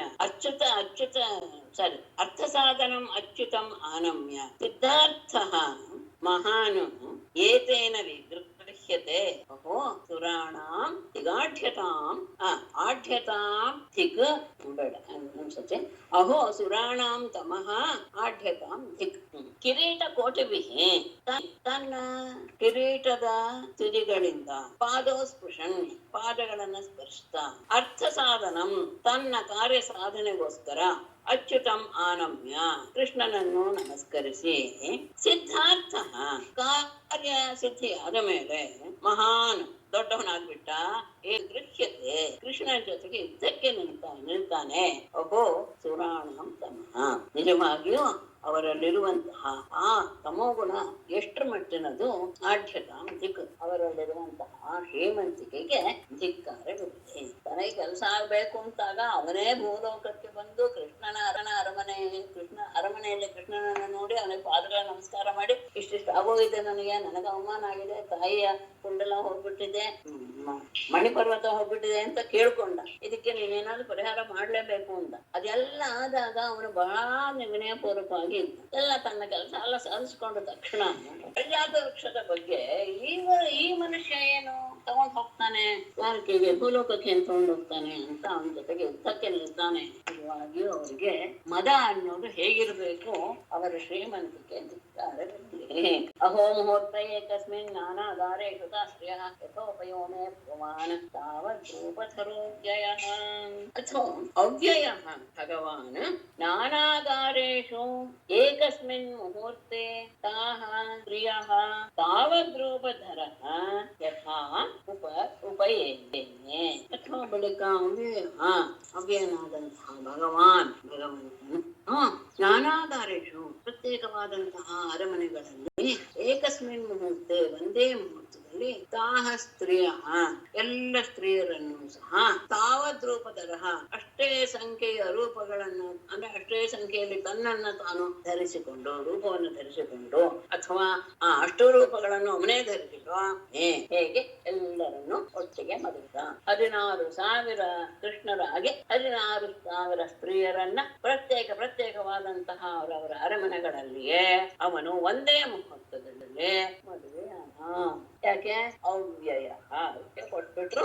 ಅವ್ಯಯ ಅವಿನಾಶಿ ಆದಂತಹ ಅವನಿಗೆ ಇದು ಯಾವುದು ಸಹ ಆಶ್ಚರ್ಯದ ಮಾತೆ ಅಲ್ಲ. ಏನು ಬೇಕಾದ್ರೂ ಅವನು ಮಾಡಬಲ್ಲ. ಎಲ್ಲರೂ ಅವನೇ ಇದರಲ್ಲಿ ನೋಡಿದ್ದೀವಿ. ಪಾಲಕರೆಲ್ಲ ನಮ್ಮ ಮಲಗಿಸಿಬಿಟ್ಟಾಗ ಒಬ್ಬನೇ ಹೇಗಾಗಿದ್ದ ಏನು ಎಲ್ಲ ಗೊತ್ತಿರುವುದು ಅವನೇ ಆಗ್ಬಿಟ್ಟಿದ್ದ ಅನ್ನೋದು. ಹಾಗೆ ಅವನ ವಿಷಯದಲ್ಲಿ ಯಾವ ಮಾತು ಸಹ ಆಶ್ಚರ್ಯವಲ್ಲ. ಗೃಹೇಶು ತಾಸಾಮನಪಾಯ್ಯ ಅತರ್ಕ್ಯಕೃತ ನಿರಸ್ತ ಸಾಮ್ಯಾತಿಶಯೇಷು ಅವಸ್ಥಿತಃ ಪ್ರೇಮೇ ರಮಾಭಿಃ ನಿಜ ಕಾಮ ಸಂಪ್ಲುತಃ ಯಥೇತರಃ ಗಾರ್ಹಕಮೇಧಿಕಾಂಶ್ಚರನ್ ಅನಪಾಯಿ ಅತರ್ಕ್ಯಕೃತ ನಿರಸ್ತ ಸಾಮ್ಯಾತಿಶಯೇಷು ಗೃಹೇಷು ಅವಸ್ಥಿತಃ ರಮಾಭಿಃ ನಿಜ ಕಾಮ ಸಂಪ್ಲುತಃ ಯಥಾ ಇತರಃ ಗಾರ್ಹಕಮೇಧಿಕಾಂಶ್ಚರನ್ ಪ್ರೇಮೇ. ಅನಪಾಯಿ ನಾಶರಹಿತನಾದ ಅತರ್ಕ್ಯಕೃತ ಊಹಿಸಲು ಅಸಾಧ್ಯವಾದಂತಹ ಕಾರ್ಯವನ್ನು ಮಾಡುವಂತಹ ನಿರಸ್ತ ಸಾಮ್ಯಾತಿಶಯೇಷು ಎಲ್ಲರಲ್ಲಿಯೂ ಸಹ ಒಂದೇ ರೀತಿಯಾದ ನಿರಸ್ತ ಸಾಮ್ಯಾತಿಶಯೇಷು ಅಂದ್ರೆ ಒಬ್ಬರಲ್ಲಿ ಹೆಚ್ಚು ಒಬ್ಬರಲ್ಲಿ ಕಡಿಮೆ ಇಲ್ಲದೆ ಸಮಾನವಾದಂತಹ ಸಂಪತ್ತಿರುವಂತಹ ಗೃಹೇಶು ಮನೆಗಳಲ್ಲಿ ಅವಸ್ಥಿತ ಇರಲ್ಪಟ್ಟವನಿಗೆ ರಮಾಭಿಹಿ ಎಲ್ಲರೂ ಲಕ್ಷ್ಮಿಯ ಅಂಶದವರೇ ಅಂತಹ 16,000 ಸ್ತ್ರೀಯರೊಡನೆ ನಿಜ ಕಾಮ ಸಂಪ್ರಹ. ಆದರೆ ಅವನು ಮಾತ್ರ ಆತ್ಮಾನಂದದಲ್ಲಿಯೇ ನಿರತನಾಗಿ ಯಥಾ ಇತರ ಹೇಗೆ ಉಳಿದ ಸಾಮಾನ್ಯ ಮನುಷ್ಯ ಗಾರ್ಹಕ ಮೇಧಿಕಾನ್ ಉಳಿದ ರೀತಿಯಲ್ಲಿ ಗಾರ್ಹಕ ಮೇಧಿಕಾನ್ ಗೃಹಸ್ಥನ ಧರ್ಮವನ್ನ ಚರನ್ನ ಪಾಲಿಸ್ತಾ ಪ್ರೇಮೆ ಎಲ್ಲರನ್ನೂ ಸಹ ಒಂದೇ ರೀತಿಯಾಗಿ ಯಾರಿಗೂ ಸಹ ಹೆಚ್ಚು ಕಡಿಮೆ ಇಲ್ಲ. ಪ್ರತಿಯೊಬ್ಬರೂ ಸಹ ಎಲ್ಲ ರೀತಿಯ ಸಂಪತ್ತುಗಳನ್ನು ಸಹ ಹೊಂದಿರುವಂತಹವರು. ಆ ರೀತಿಯಾದಂತಹ ಮನೆಗಳಲ್ಲಿ ಯಾಕೆ ಅಂದ್ರೆ ಅವನ ಕ್ರೀಡೆ ಊಹಿಸಕ್ಕೆ ಸಾಧ್ಯವಾದದ್ದು ನಾಶರಹಿತ ಅವನು.